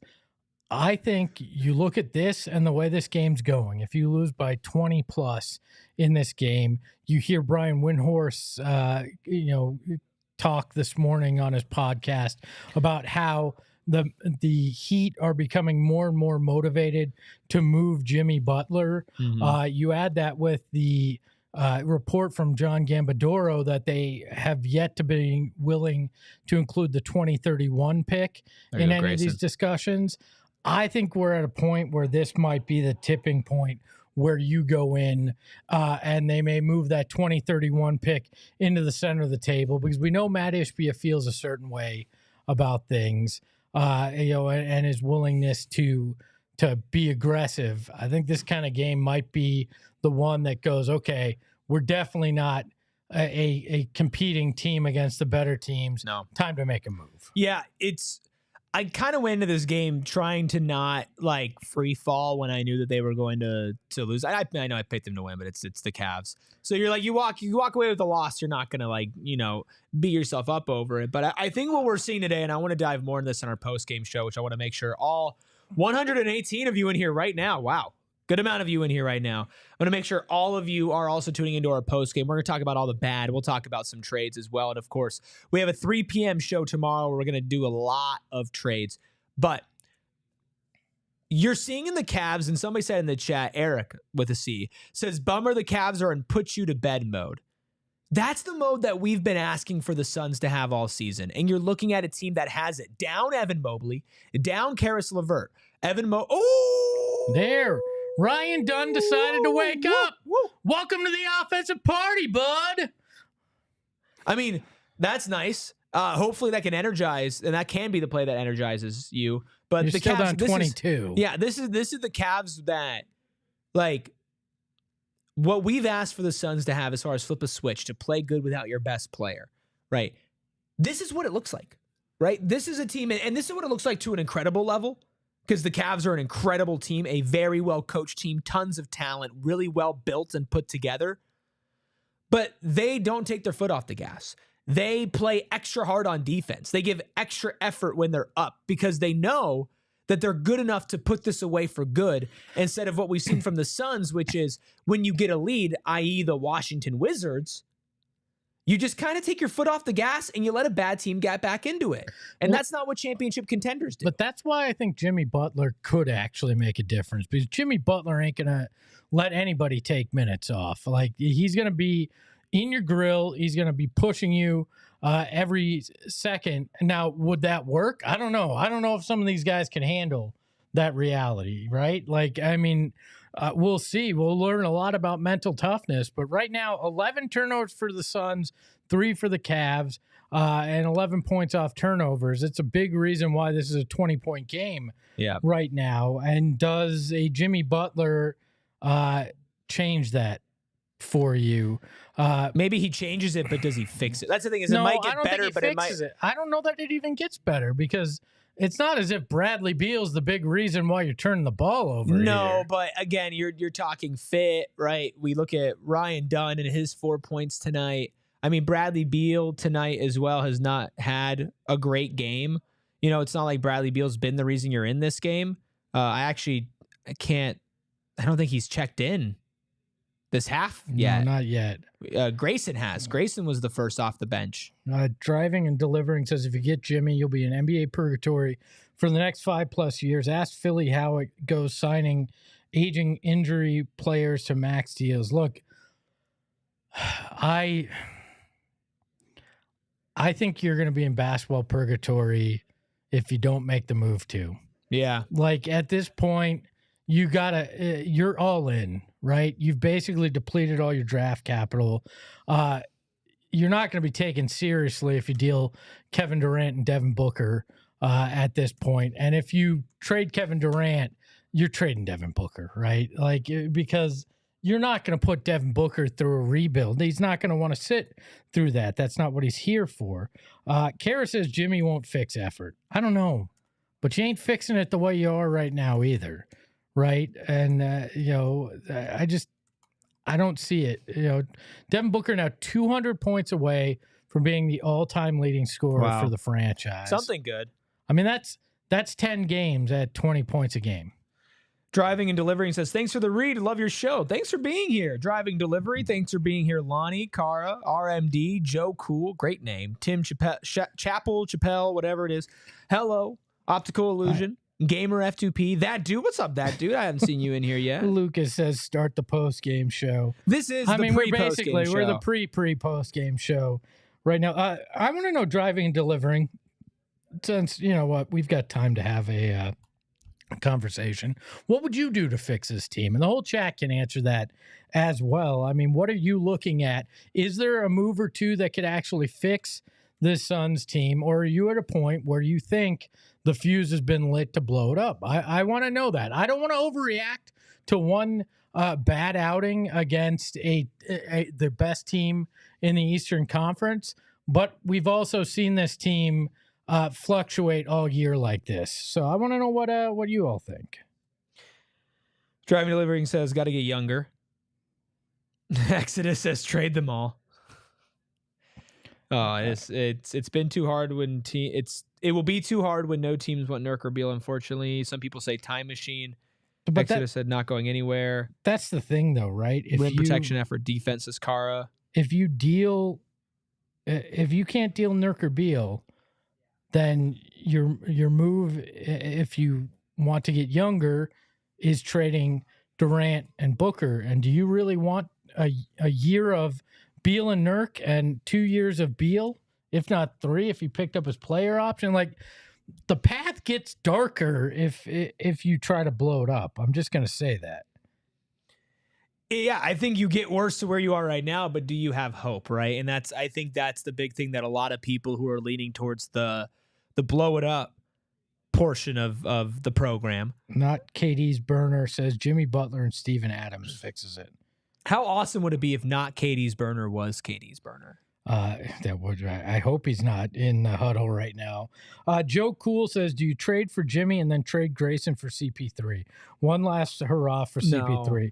Look, that trade ignited social media. Crazy, though. But at some point, you want this team to show effort and heart, and the last time you saw that was with CP3 on this roster. Jimmy and CP3 certainly changed the mentality of it. It does not help you in the long term, but the short term may be it. But look, I think your window might be this year to try, right?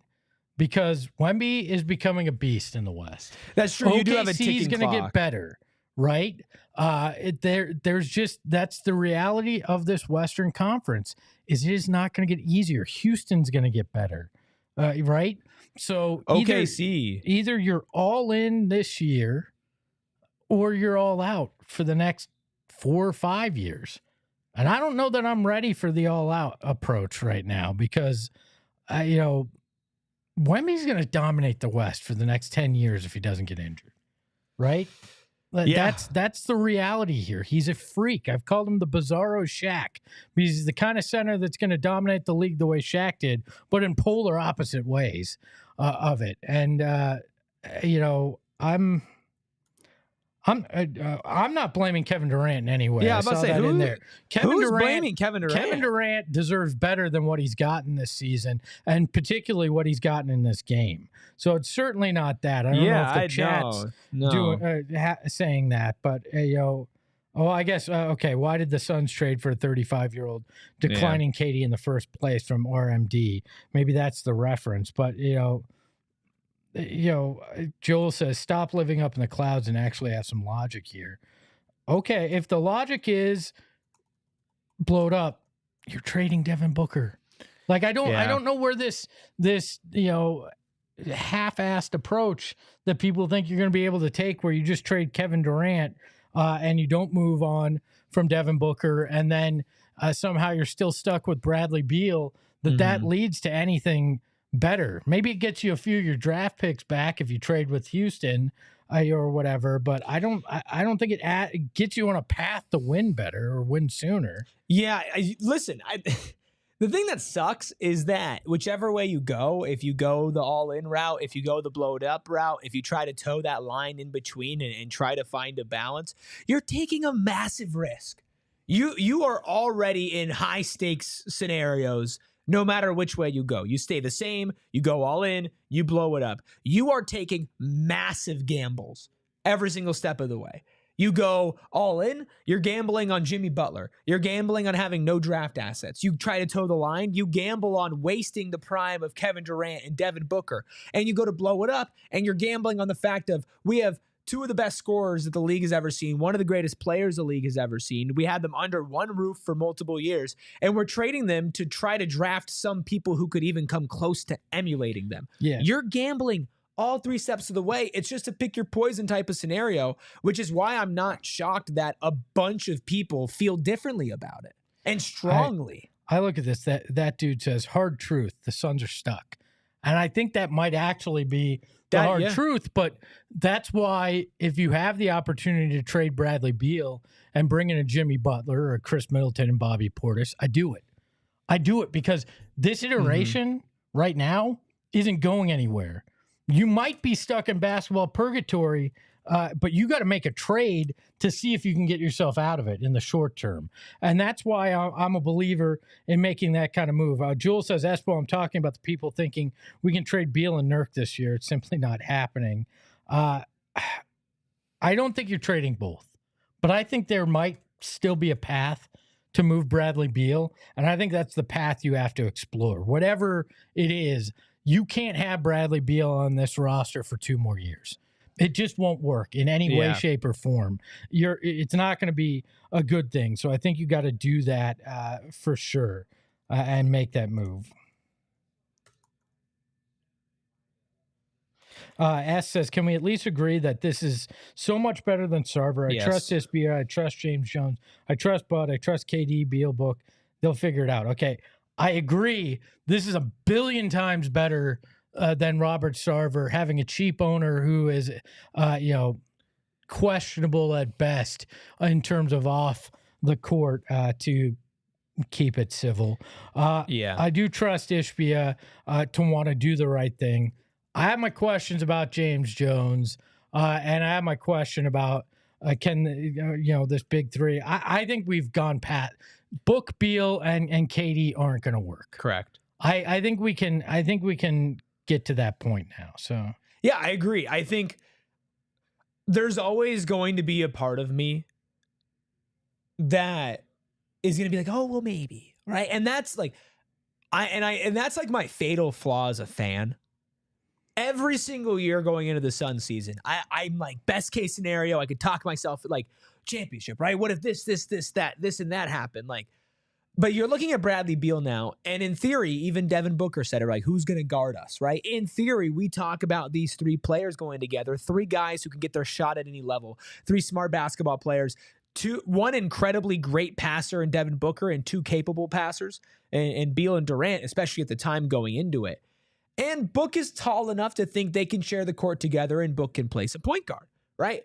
I can see a world where those archetypes fit, but when you watch it on the court together, when you go from on paper to eye test, it just doesn't fit. And maybe like that formula could work, but not with these 3 specific players. And I only put it really on 1 because I think Book has a very malleable game. I think that his game has been stepped on a lot. I think a lot has been done to try to make Bradley Beal comfortable and make Bradley Beal a focal point. And KD is KD. He's never had a problem fitting in, and he's been incredible. So it does come down to Bradley Beal, and can you find a way to replace him for something of value? That was a terrible lob by Grayson. Wow. By the way, I don't think the refs blew that call on Devin Booker shooting that 3. I don't think that was a foul. Everybody's like, oh, he punched him in the butt. He grazed him. And I don't think that was a foul. Nice block by Kevin Durant. Ooh. Yikes. Grayson has had some surprisingly sneaky athletic moves. It looks like it, but they're demanding. Oh, no. The Kardashians asking for a replay. Uh-oh. Hey, I don't play that game since Devin, technically, I mean, I know she's not. Yeah, I know. Yeah. She's a Jenner, but same DNA strain. It's basically the same thing. That's not a... Ooh! It didn't... Chad, do you think that's a goaltend? They're not challenging. Nope. Ooh. If they can get some turnovers, hit some shots here... Yeah, I mean, it's the NBA, man. It's the NBA. They could get back in this game, but 20 points is not nothing. Dave says, trade Beal for Jimmy. I can't watch. I mean, yeah. That's the point, right? This can't continue. One way or another, this can't continue. So what are you going to do? Is it a Jimmy Butler move? Is it a blow it up move? Is it something in the, a Beal for Middleton and Bobby Portis? Something has to be done before February 6th, because if you remain in this situation and expect different results, you literally have crossed that threshold into basketball insanity, because this only works so far, right? Mm-hmm. You can only beat so many teams, usually that bottom third of the league, with the way this is going. Optical Illusion asks, how interested are the Bucks in Beal? According to Mark Stein, they have more interest in Beal than they would Butler. And it's in part something because that, they told because Butler don't doesn't go want to after go Butler. there. But Espo and I did record a video on that. That's up on, excuse me. That's up on our YouTube Yeah. page. right After back. this, go over, check that out, and take a look at what we had to say on that. Look, if Milwaukee is interested in Beal, I explore that, and look at that. Hans, we will address James Jones. I brought that up, but I think if you're at this point where you're making a decision on what the future looks like and where you're headed, I think moving on from James Jones might be the right call. He's been around since the McDonough days. He was a VP of basketball operations, and at some point you just got to accept that maybe it's time to take a look at that. Xavier saying, "Relax, Suns comeback." It's a 16-point game. Like it's I have faith. I said Suns by 1. Maybe they do. I mean, they could close it, but I still don't think that Beal, Booker, and KD work for the long run. And I think we've seen it play out for a year and a half now, where it just hasn't looked quite right. Suns have 14 turnovers to the Cavs 5 too, and that's still a big problem with this team. Driving and delivering said, you'd be surprised how much more fun it is when you're a fan of a young rebuilding team on the come up than a team with expectations. First off, we were there. Yeah. You have to be on the come up, which isn't as easy as it sounds, because we went a decade with the only bright spot being Devin Booker for this team. And that, I think, is the fear of so many Suns fans, myself included, at the idea of falling in love with the intoxication of draft picks and what might be. You got the number 1 pick. You made the wrong decision, and it hampered you. Like, there are so many factors that go into tanking and shutting it down. Cavs have 16 more shot attempts than the Suns. 16 more. That's not great. And Book has as many turnovers as he does shots hit. Yeah, which that doesn't. Not great. Not great at all. No. Nope. Oh, sorry. He has more. 7 turnovers, 5 field goals. Yep. Atrocious. It is. That's atrocious. It certainly is. And I also with the rebuild, because we made it to the other side, and sometimes getting to the other side doesn't always mean great results. I mean, look at where we're standing now, right? But we did make it to the other side. We made a finals. Like, we have our superstar. We made big trades. We were one of the best teams in the NBA. Like, our rebuild was rebuilt. It was.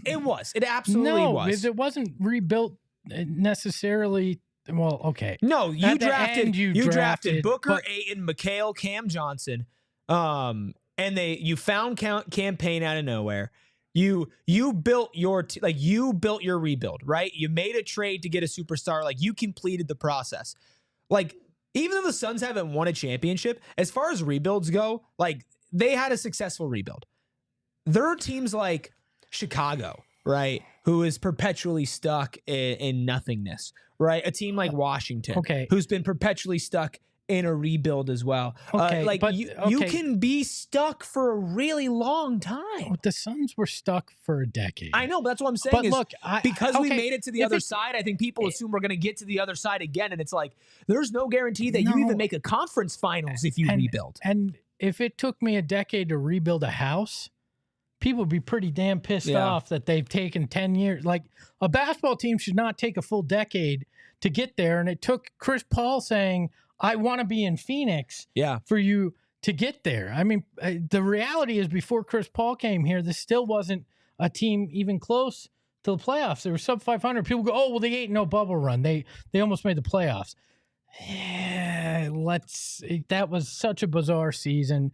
Maybe they make the playoffs that next year if you don't get Kevin Durant, or you don't get Chris Paul. But the idea of a full-fledged rebuild just is not I can't stomach it right now. By the way, Nick Richards, I had him to get 5 rebounds in my minus 400 bet. He has 3 right now. Oh, no. He did get one in the first quarter, There though. is a good chance that I lose a minus 400 bet today.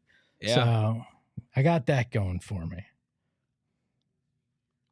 That dude saying Bud is running 0 offensive plays. Yeah, it does feel like, and I mentioned it earlier when the Suns were down a little bit. Cleveland first started pulling away in that second quarter. And I was like, give me something easy. Give me a Nick Richards pick and roll, whoever. Nick Richards doesn't have to dunk, right? But I want to see you create some advantages, call some plays that play into your personnel. And they did, and it led to a Nick Richards dunk, right? I don't see a lot of that tonight. Today. I did it again. I'm still shocked that we haven't seen Oso, especially now that it's a 20-point blowout, right? I think Oso, in theory, could have helped you this game. Maybe Cleveland's just too much better, and there's nothing you can do about it. But we won't know. We won't have that answer because we haven't seen him. And we most likely won't see him until it's the middle of the fourth quarter, if at all. That makes no sense to me. Monte Morris, it makes no sense to me, especially like with Oso, 4 minutes for Mason Plumlee tonight, right? You went small. Your offensive output wasn't where it needed to be. And you continued to double down on being small without trying to switch up your look at all. You made dumb turnovers. Oso doesn't do that as much. You need athleticism. Oso can bring you that. He wouldn't have been perfect, but I think he should have played, given a shot, give him 5 minutes, give him as many minutes as you gave Mason Plumlee. Yeah, I mean, does that turn the tide in a 17-point game? I don't know, or a 20-point game as Donovan Mitchell hits from deep. But here's the thing. You could have come into tonight and lost, right? You could have lost this game, and we could have walked away from this game being like, okay, they lost, but, right? Now we're going to say they lost and that's and that's way worse. And I think that Bud not running like not seemingly running like distinct offensive sets to try to create advantages, right? To not play Oso Ighodaro, who was getting your most minutes at center a week ago, right? When the 2 other center options, one has a negative 20 on the night, the other's played 4 minutes. I agree, but I'm struggling here because we wanted to point the finger last year at the coaching staff, right? And said it looks like Kevin Young doesn't have an offense. It looks like Frank Vogel doesn't have any control over this team. And now, we're trying to do that again. At what point could it just be the guys that are out there on the floor that are not running a system or have expressed that they want things a certain way? Wow. Oh, well, so much for that idea of a comeback. It's 23 now. Yeah, it's possible. It's not going to happen, but it's possible.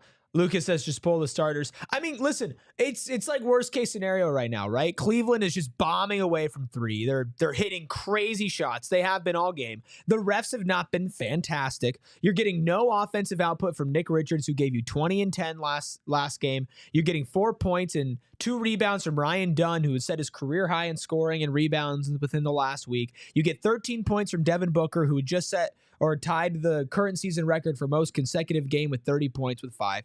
13 from him. KD's been the best player tonight. You're still only getting 23 from him. Oso Ighodaro hasn't played. Royce O'Neal has not scored at all or gotten an assist. He has 3 rebounds on tonight, so 12 minutes pure cardio. Mason Plumlee played 4 minutes. Bradley Beal has 5 points as a negative 19. And Grayson Allen is your leading scorer off the bench with 10 in 27 minutes, and he's a negative 12. I mean, look, you have such a slim margin for error, and when you have so many things go wrong, you're probably not going to beat any team, let alone one of the best teams in the NBA. In the NBA so far this season. Hans Gruber says, Kevin Young's struggling at BYU, but you're right. Blame the players. That's correct. For me, it's okay. We're seeing the same things again, right? With a completely different staff minus David Fizdale. So at what point do I have to look at the people that are still here, that getting the same results? Is it probably a little of both? Sure. It's probably a little of both, but I can't just point my finger at the coaching staff again and say, well, that's the difference maker, because you know what? Hasn't been. We're seeing, a very close to, well, not even, but a similar issues, similar problems this year than you saw last year. Appreciate 140 of you in here right now. Appreciate those who have also hit the like button. Just jumped up to 150. That's awesome. We're all just sharing this misery together. I want to remind everybody we will have a PHNX Suns post-game show. It's right here on PHNX Sports Live. Just a couple minutes after the final buzzer, a couple minutes after we end the stream here. At the end of the game, we will be having a post-game show where you can drop super chats that get read on screen, much like Libertarian Sasquatch did for a 199 super chat. Thank you. LS says, like me after beers and Taco Bell, blow it up. Free, no free ads. It was a super chat. I had to read it. Libertarian Wasn't Sasquatch. free. He paid. That's true. Travis says the problem with this team is they don't want to play defense. They're like, oh, we're going to shoot our way out of it in like 7 seconds. Apparently, Hans wasn't being sarcastic. He goes, it didn't come across, but I agree with you, Espo. It's hard to tell fair. Sometimes. Yeah, that's fair. But yeah, defensive effort is a massive problem. There is like this, they've always, and this is on the players because it's been through multiple coaching staffs, they've always given off the vibe of just, oh, we can flip the switch. Right? Oh, don't worry about that. We'll turn it on. And then they've proven through a year and a half they don't have that switch to flip. 1 offensive rebound on the night for the Phoenix Suns, 11 for Cleveland. All I care about right now is 2 rebounds for Nick Richards. I can't lose a minus 400 bet. I cannot. I refuse to do that. So, Nick, please get me 2 rebounds. If you lose, that's going to be awesome. That will be the highlight of my night. Who knows how much longer he plays? Juan says, you guys can at least tell me what you got to eat there at the headquarters. At least give me that much for watching this stuff. Tons of Circle K snacks. I got nothing to eat today for lunch, though. So yeah. I'm going to be hangry in that post-game show. Oh, it's perfect, Espo. Hangry Espo. Lots of Circle K snacks. I munched on some caramel and cheese popcorn, which was a delicious combination. Love the peanut butter pretzels from Circle K, but I have eaten all of them in the office. Lots of candy. I'm not trying to have as much candy right now. I had some pasta for lunch, but nothing too crazy. It's a 25-point game. I'm telling you, this is the one that will push Ishbia over the edge. Because it's Cleveland? Because it's Cleveland. And it's such a bad, embarrassing loss. And bad. you can make a lot of excuses as to why that may be the case. You know, tail end of a long road trip, a day game, all these things, a new center trying to figure out how to play along with this team. You make a million excuses, but the reality is you're getting your backside kicked in right now. Yeah, and you are. And that's just not acceptable if you're trying to prove that you're not anything, you're more than a 500 basketball team. And today did nothing to change that or dissuade me from feeling they're a 500 basketball team. Yeah, this is obviously not the best game from Nick Richards, but I don't expect him to be this bad. I don't expect him to be as good. I expect him to be somewhere in between these last 2 games. Teddy with a 499 super chat says, Book and Beal only 18 through 3 quarters. That's the game. Can't have a team built around 3 max players and not have multiple of them deliver. Yeah. Yeah, I mean, we got Nick Tile dysfunction right now out there. So yeah. Small Nick energy. Yep. Didn't get up for the big game. We used to have a sponsor that could help with that. Oh, come on, Nick. No rebound for Nick. I need 1 now. He didn't get that. He got 1 before. Though. Driving and delivering says, I'm not convinced Beal wants to go from living in Phoenix for the winter to Milwaukee. I agree, but is he enjoying playing basketball? I think that's probably the most important thing to him besides his family. That's the thing, too. I mean, as a basketball player, most of your time during the season is spent going to the facility, going back home, playing a game, going on the road. Like, it's not as if you're lounging around like you do, you have time for in the off season. And Bradley Beal got benched. I don't think Bradley Beal particularly liked that. You could tell that. No. And I think in the end, like we talked about earlier in the video you can watch here on the PHNX YouTube channel, I think he's going to choose where he thinks it gives him the best chance to continue his career and be looked at as a star rather than a bit piece. Yeah. I agree.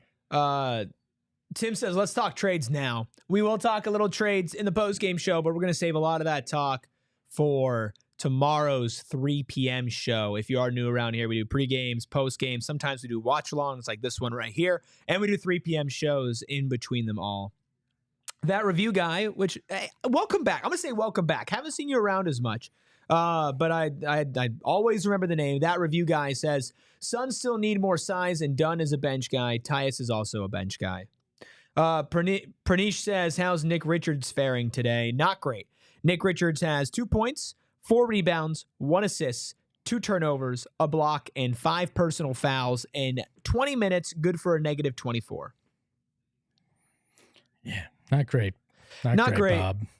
Not great at all. We appreciate all of you, Travis, that dude, Ryan H., that review guy, Libertarian Scrat Squatch, Pranesh, Maze Devil, Judas driving and delivering, Lonnie, Tim, Kara, Hans, AJ, who asked, who is this team beating if they make the playoffs? Let's be real. Nobody right now. Yeah, they're not making the playoffs right now with this team. If they make it, I'm assuming they're going to look different, so I'm going to refrain on answering that question until I see what that team looks like. That dude, thank you for being here as well, says Nick Richards, who probably catches 2 lobs a game for the Hornets, has had 0 lobs in 2 games for the Suns. LOL, if that doesn't scream this team doesn't work, I don't know what will. Not having a lob from Tyus yet is kind of criminal. Oh, it's, again, they have to change the way they play because they haven't had a guy that was capable of really doing that outside of maybe Oso. So the offense isn't used to that. They haven't practiced at all. I'm going to give it I'll give it a week or so to see if we see that installed in the offense a little bit more and rely a little bit more on that Tyus, Nick Richards pick and roll. But look, the Cavs are a great team. The Suns are not. It's that simple. That's one layer of today. Yes, that's part of this, right?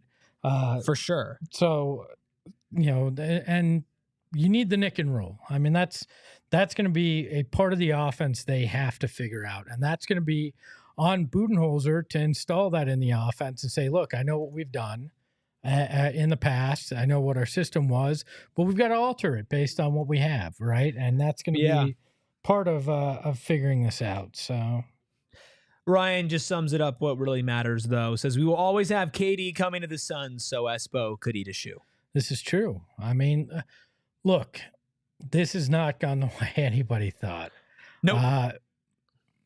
But you still prefer an owner that'll go all in. And yes. I will always prefer an owner that's going to be aggressive and try to go all in. And if it costs us on the backside, well, then we'll have a conversation there. I still don't think that they're going to let this team bottom out to the point where you're back in the complete dark days. I think they'll attempt some things. I think they'll figure out some things along the way. But this is not what any of us expected, and it sucks, quite frankly. Yeah, Mark says prefer Ishbia to Sarver any day. It'll suck until he learns to not make basketball decisions, though. Maze Devil says, give me stars who give a fuck. Hello says, Espo sold his soul for KD, and it brought us to this. I mean, that's why you don't sell your soul for anything. Let's be clear. That review guy asked a pretty heartbreaking question. If you could only keep one of our stars, who would you keep? I'm keeping Devin Booker, and Kevin Durant's been the best player on this team this season.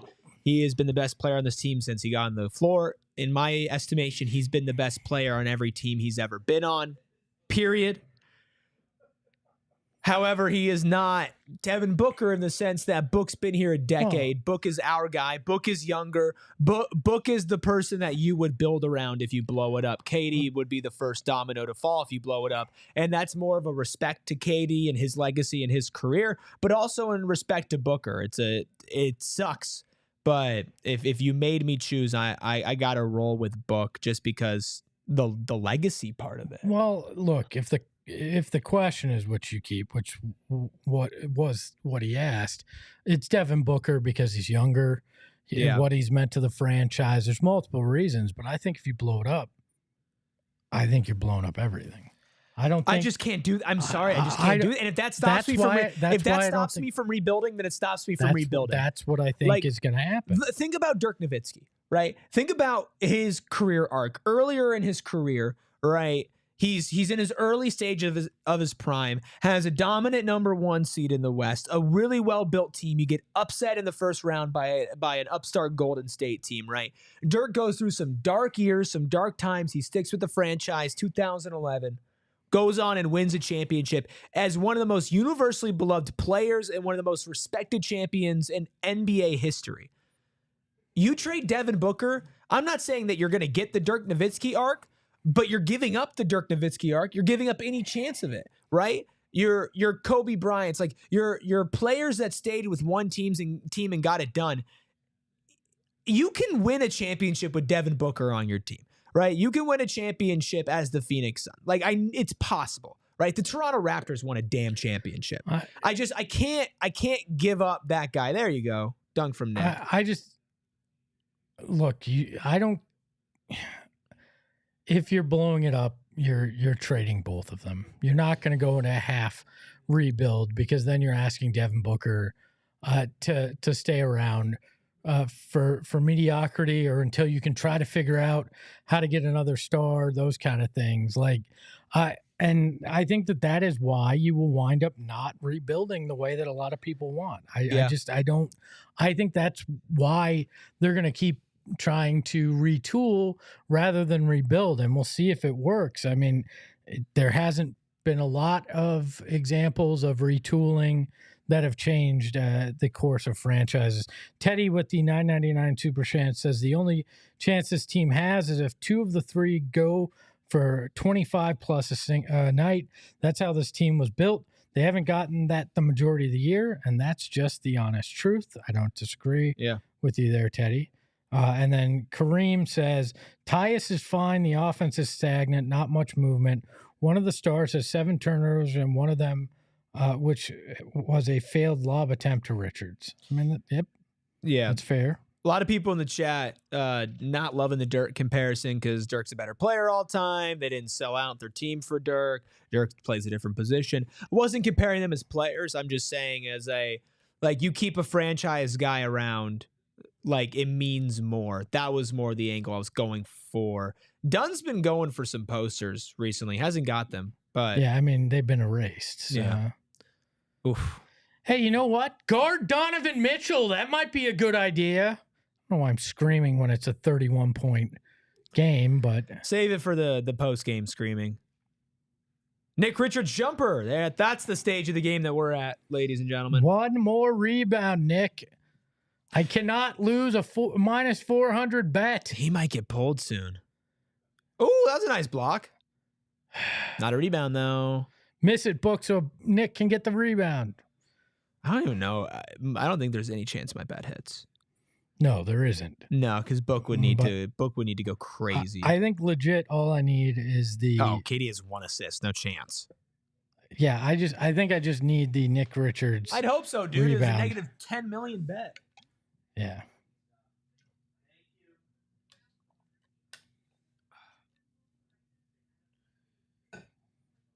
S says, when they play their best defense, they're making their opponents question every decision for fear of another deflection. Yeah, when they're locked in.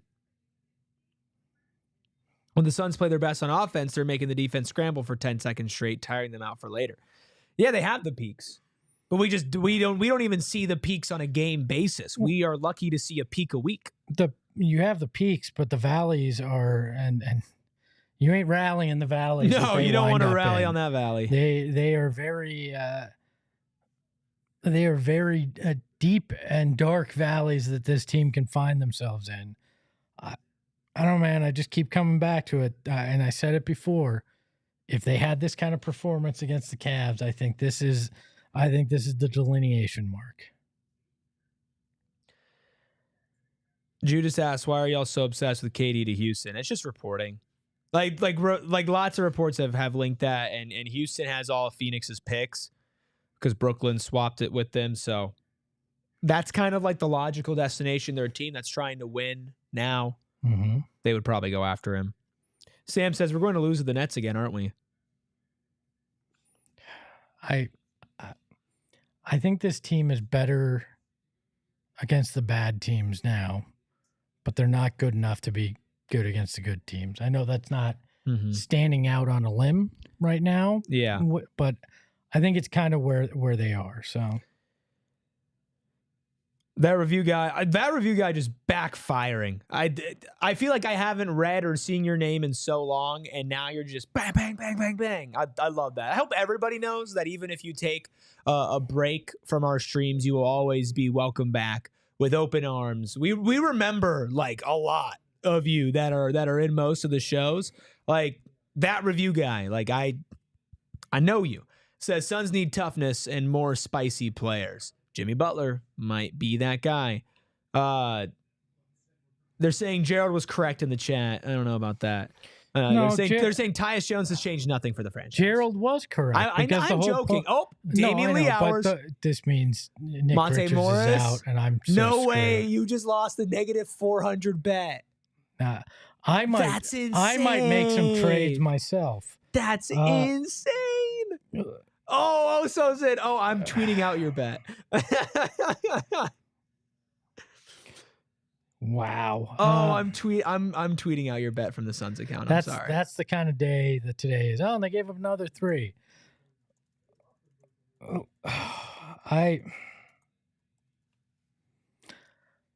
I'm not gonna go back to the really dark place I was a week or so, 2 weeks ago with this team.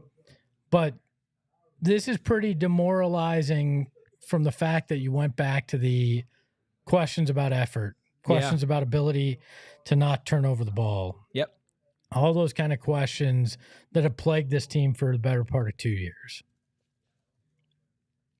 That's what concerns me. Yeah. Again, it's not just that Cleveland's better than you. It's not just that they played out of their minds. It's that you also allowed them to play better than you as Bol turns it over. Sam Merrill, windmill dunk? No, just a lay. Zach Zent with their first ever super chat. Thanks, Zach. We appreciate that. $2 says, send Katie out, send Beal out, give Booker the choice. You guys super chat 50 million and I'll give it to Bradley Beal to go away. How about that? Teddy says in a 199 super chat says Beal is making 10 million for every point scored tonight. Ooh. Yikes. Yikes. Well, okay. I mean, really bad game from everybody on this team except for Kevin Durant, who's had a subpar game for KD standards, which is still 9 of 16 from the field, 1 of 1 from 3, 4 of 4 from the line for 23 points and 7 rebounds. But 1 assist from KD, 3 turnovers, right? Like he hasn't played. He's been the best player on the team, but he has not played great. Everybody's played tonight. Every available player has played tonight. Hello says Suns would be better if they never made the trades. Not hating, just factual. No, I don't know that they would. Well, I don't know if they don't make those trades. It doesn't mean that they're not going to make other trades. Yeah, but okay, if we're playing on the simple premise that if they had kept that team together, that they'd be better off. I'm not 100% sure because Cam Johnson has still been injury prone. Mm-hmm. Mikal Bridges has been pretty good. Chris Paul has gotten older and less effective. DeAndre Ayton is basically, his coach doesn't want to play him in Portland. I'm not sure that there's some rosier, everything's great on the other side.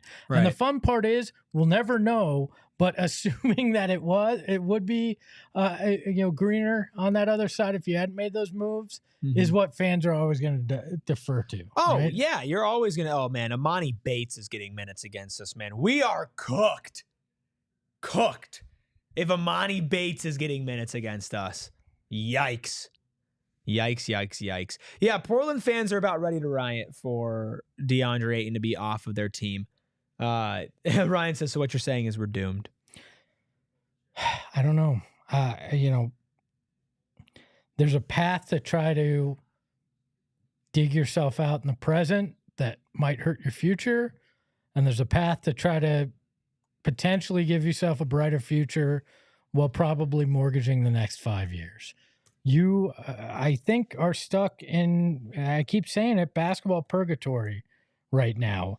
And it's an uncomfortable place to be because could Jimmy Butler change things? Maybe. Could a Chris Middleton, I keep bringing it back up, or Bobby Portis trade change things if you get rid of Bradley Beal? Sure. What I can tell you is if you blow it up, it's not going to change anything for 5 years. Maybe you're lucky and it's 3. Maybe. Well, and that's and I said this on Southwest Bias with Gerald, where I got pretty animated. Like you and I mentioned this earlier. For there's about 30 new people in your 175 of you right now. Make sure you guys hit that like button. It helps us out a ton. We do more stuff like this if we get some more likes. And of course, we'll be here for a post-game show. I want to see all of you guys in post-game as well. But I mentioned this earlier. We made it to the other side of the rebuild, right? And it wasn't pretty. You could rebuild. You can get young, exciting players, right? 90% of rebuilds don't end in championships. Hell, 95% of rebuilds don't end in championships. There's one champion every single year, right? And sometimes the same team wins championships in close years. Like, you are still embarking on an incredibly difficult, long journey that only a select few teams in the history of the sport have done. Like, that is what you are aiming for. And you might do a full rebuild for 5-6 years, and you might get back to a similar point, like getting to the finals. There's no guarantee you win it, and there's no guarantee you don't go down a similar path at the end of it, right? Like, that's just sports. That's just sports. Look, it's like, getting older and getting divorced, thinking that you're automatically going to get something better on the other side. Yeah. Because, you just don't like where you are right now. Yeah. And there's no guarantees on anything in life, and I don't know. I don't know. One thing I do know is and I've said this before, I likely don't want James Jones to be the guy making the decision. I think that James deserves, and this is maybe an entire episode that we do coming up. Not tomorrow, though. Tomorrow's trades. I think James deserves some credit for his drafting. Big miss in Halliburton. A lot of teams have big misses. I'm not excusing it, but it does happen. DeAndre Ayton's a bust, right? But he wasn't the main GM. And if you want to give him flack for DA, you have to give him credit for McHale, who's much better than anybody expected him to be, right? Cam Johnson. He wasn't the guy that drafted McHale. But that's what I'm saying. He wasn't the guy that drafted DA then either. I mean, so I'm just saying. I'm saying if you're going to take away DeAndre Ayton from his resume, then you can take away Mikal Bridges too. But if you're keeping him on, you have to keep McHale. I don't give Mikal Bridges to either of those guys because, and you can call it one of the few things he did right. Everything I've heard was it was actually Sarver and Sarver's kid that pushed for McHale. Okay, then you can't hate on James Jones for the big trades. No, right? If we're just going to excuse him, because whatever the owner does. I think when you've been here that long and your team hasn't reached the pinnacle and you're at a place like this, somebody's got to be the one that takes responsibility with their job, and it can't be a coach again. It can't be like I'm not saying he doesn't. Sure, he could take the blame. I'm not saying he's a perfect GM. I think there are some people who are like saying he's done nothing good and he's just the worst. I think he has a place in an NBA front office. Maybe it's not this position, and if he's the one who takes the fall, then he's the one who takes the fall. I get it. I think as far as team building goes, I think he has a lot of work to do. I think that he has types as far as players that he likes, and he doesn't look on how to build in the modern NBA. He looks, who's the best player that plays like how I like a player to play, if that makes sense. So I think you have every right to move on from him in that aspect. I call Bob Myers right now and go, what does it take to get you off the ESPN set and into my front office? HB's probably willing to pay it. Yeah. I mean, but that's the truth. I'm trying to figure out how to build this. I need you here. Let's make it happen. That would be a call I'm making. I mean, you're on the verge of being down what? Is it 30 here? My math is 10. No, 40.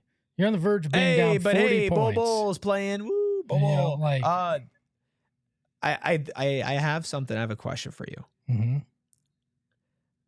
Joe Cool says, did y'all see the shot of Book and Katie smiling? Oh my God, they don't give a fuck about winning. This is now a couple times. And I'm not asking you this to try to set you up to bash them or to not bash them. I'm genuinely curious.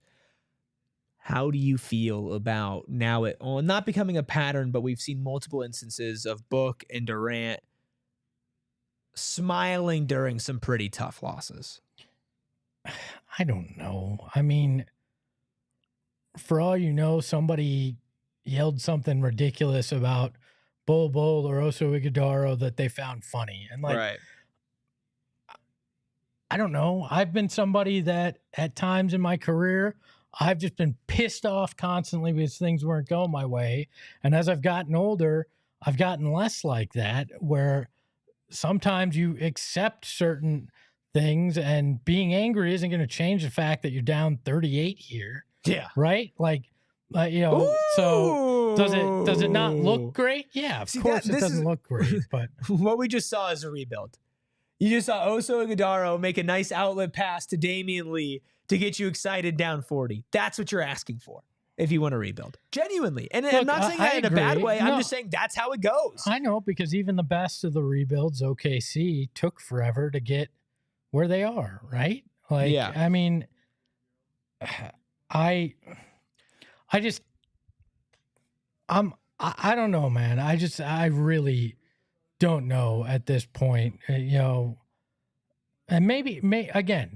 maybe we're all just so scarred by the last time that you tore it down, and probably part of the problem was you did it too late. You traded Steve Nash way too late. Yeah. If you were going to blow it up, which maybe that's a cautionary tale as to what you need to do here. But they actually did end up getting really good value for Steve, considering what he turned into in LA. Fair enough. Right? But the thing is, like, maybe we are just so scarred by that rebuild that it scares you to try to go that route. And maybe that's why myself in particular is so vehemently against it, because you're all in right now, because I've been down that road. Mm-hmm. I got a front row seat for that road.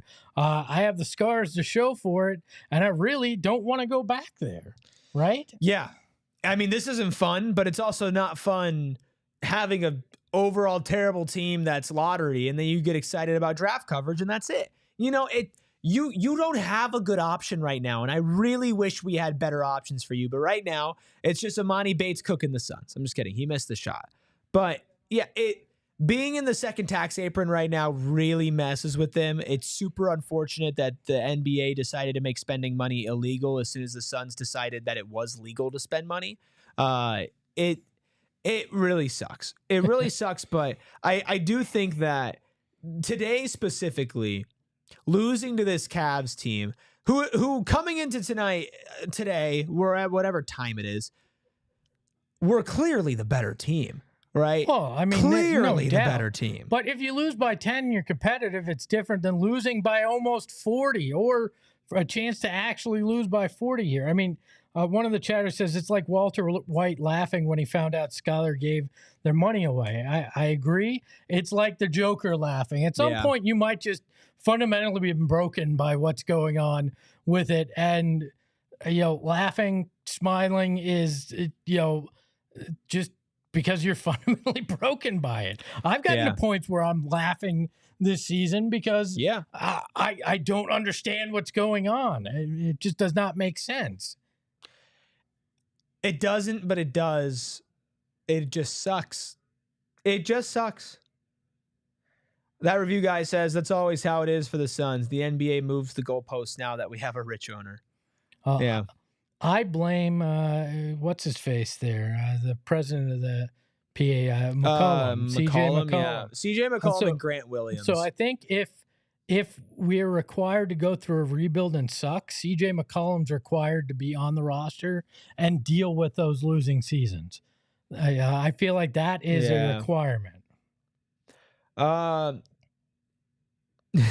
T-Ren says, I watched the game with this on the audio over the commentators. Espo sounds so broken. I don't blame him, though. This just sucks. Yeah, I mean, you come in with such high hopes for a group like this over the last few years, and to watch it go the way that it has, I mean, I don't know what else you're supposed to be as a fan, in a fan base that's been through so much. You thought maybe that was the light at the end of the tunnel, that finally you were going to break through, and then you find yourself, no, I've just got 500 feet more shit to crawl through in this sewer drain. That it was just a false amount of light, and it is depressing. I mean, it's extremely depressing as a fan base. The nice thing is we get to go through it together. We're not in it alone. That's true, and that's what we love about this. It's what we love about the almost 200 of you in here right now, and however many of you that will be jumping into our Suns postgame show, which I'm really hoping is all of you. Gerald and Steven will be on the program. We'll be reacting to, was this just the Cavs being better? Was it the Suns just being worse? Does a Jimmy Butler trade fix this? We got a post-game show, and we have a 3 p.m. show tomorrow, so don't go anywhere. Make sure you hit that like button. I want to see all of you over in chat on post-game so we can cry together. We will see you guys in just a couple of minutes. We all silly like the mayor.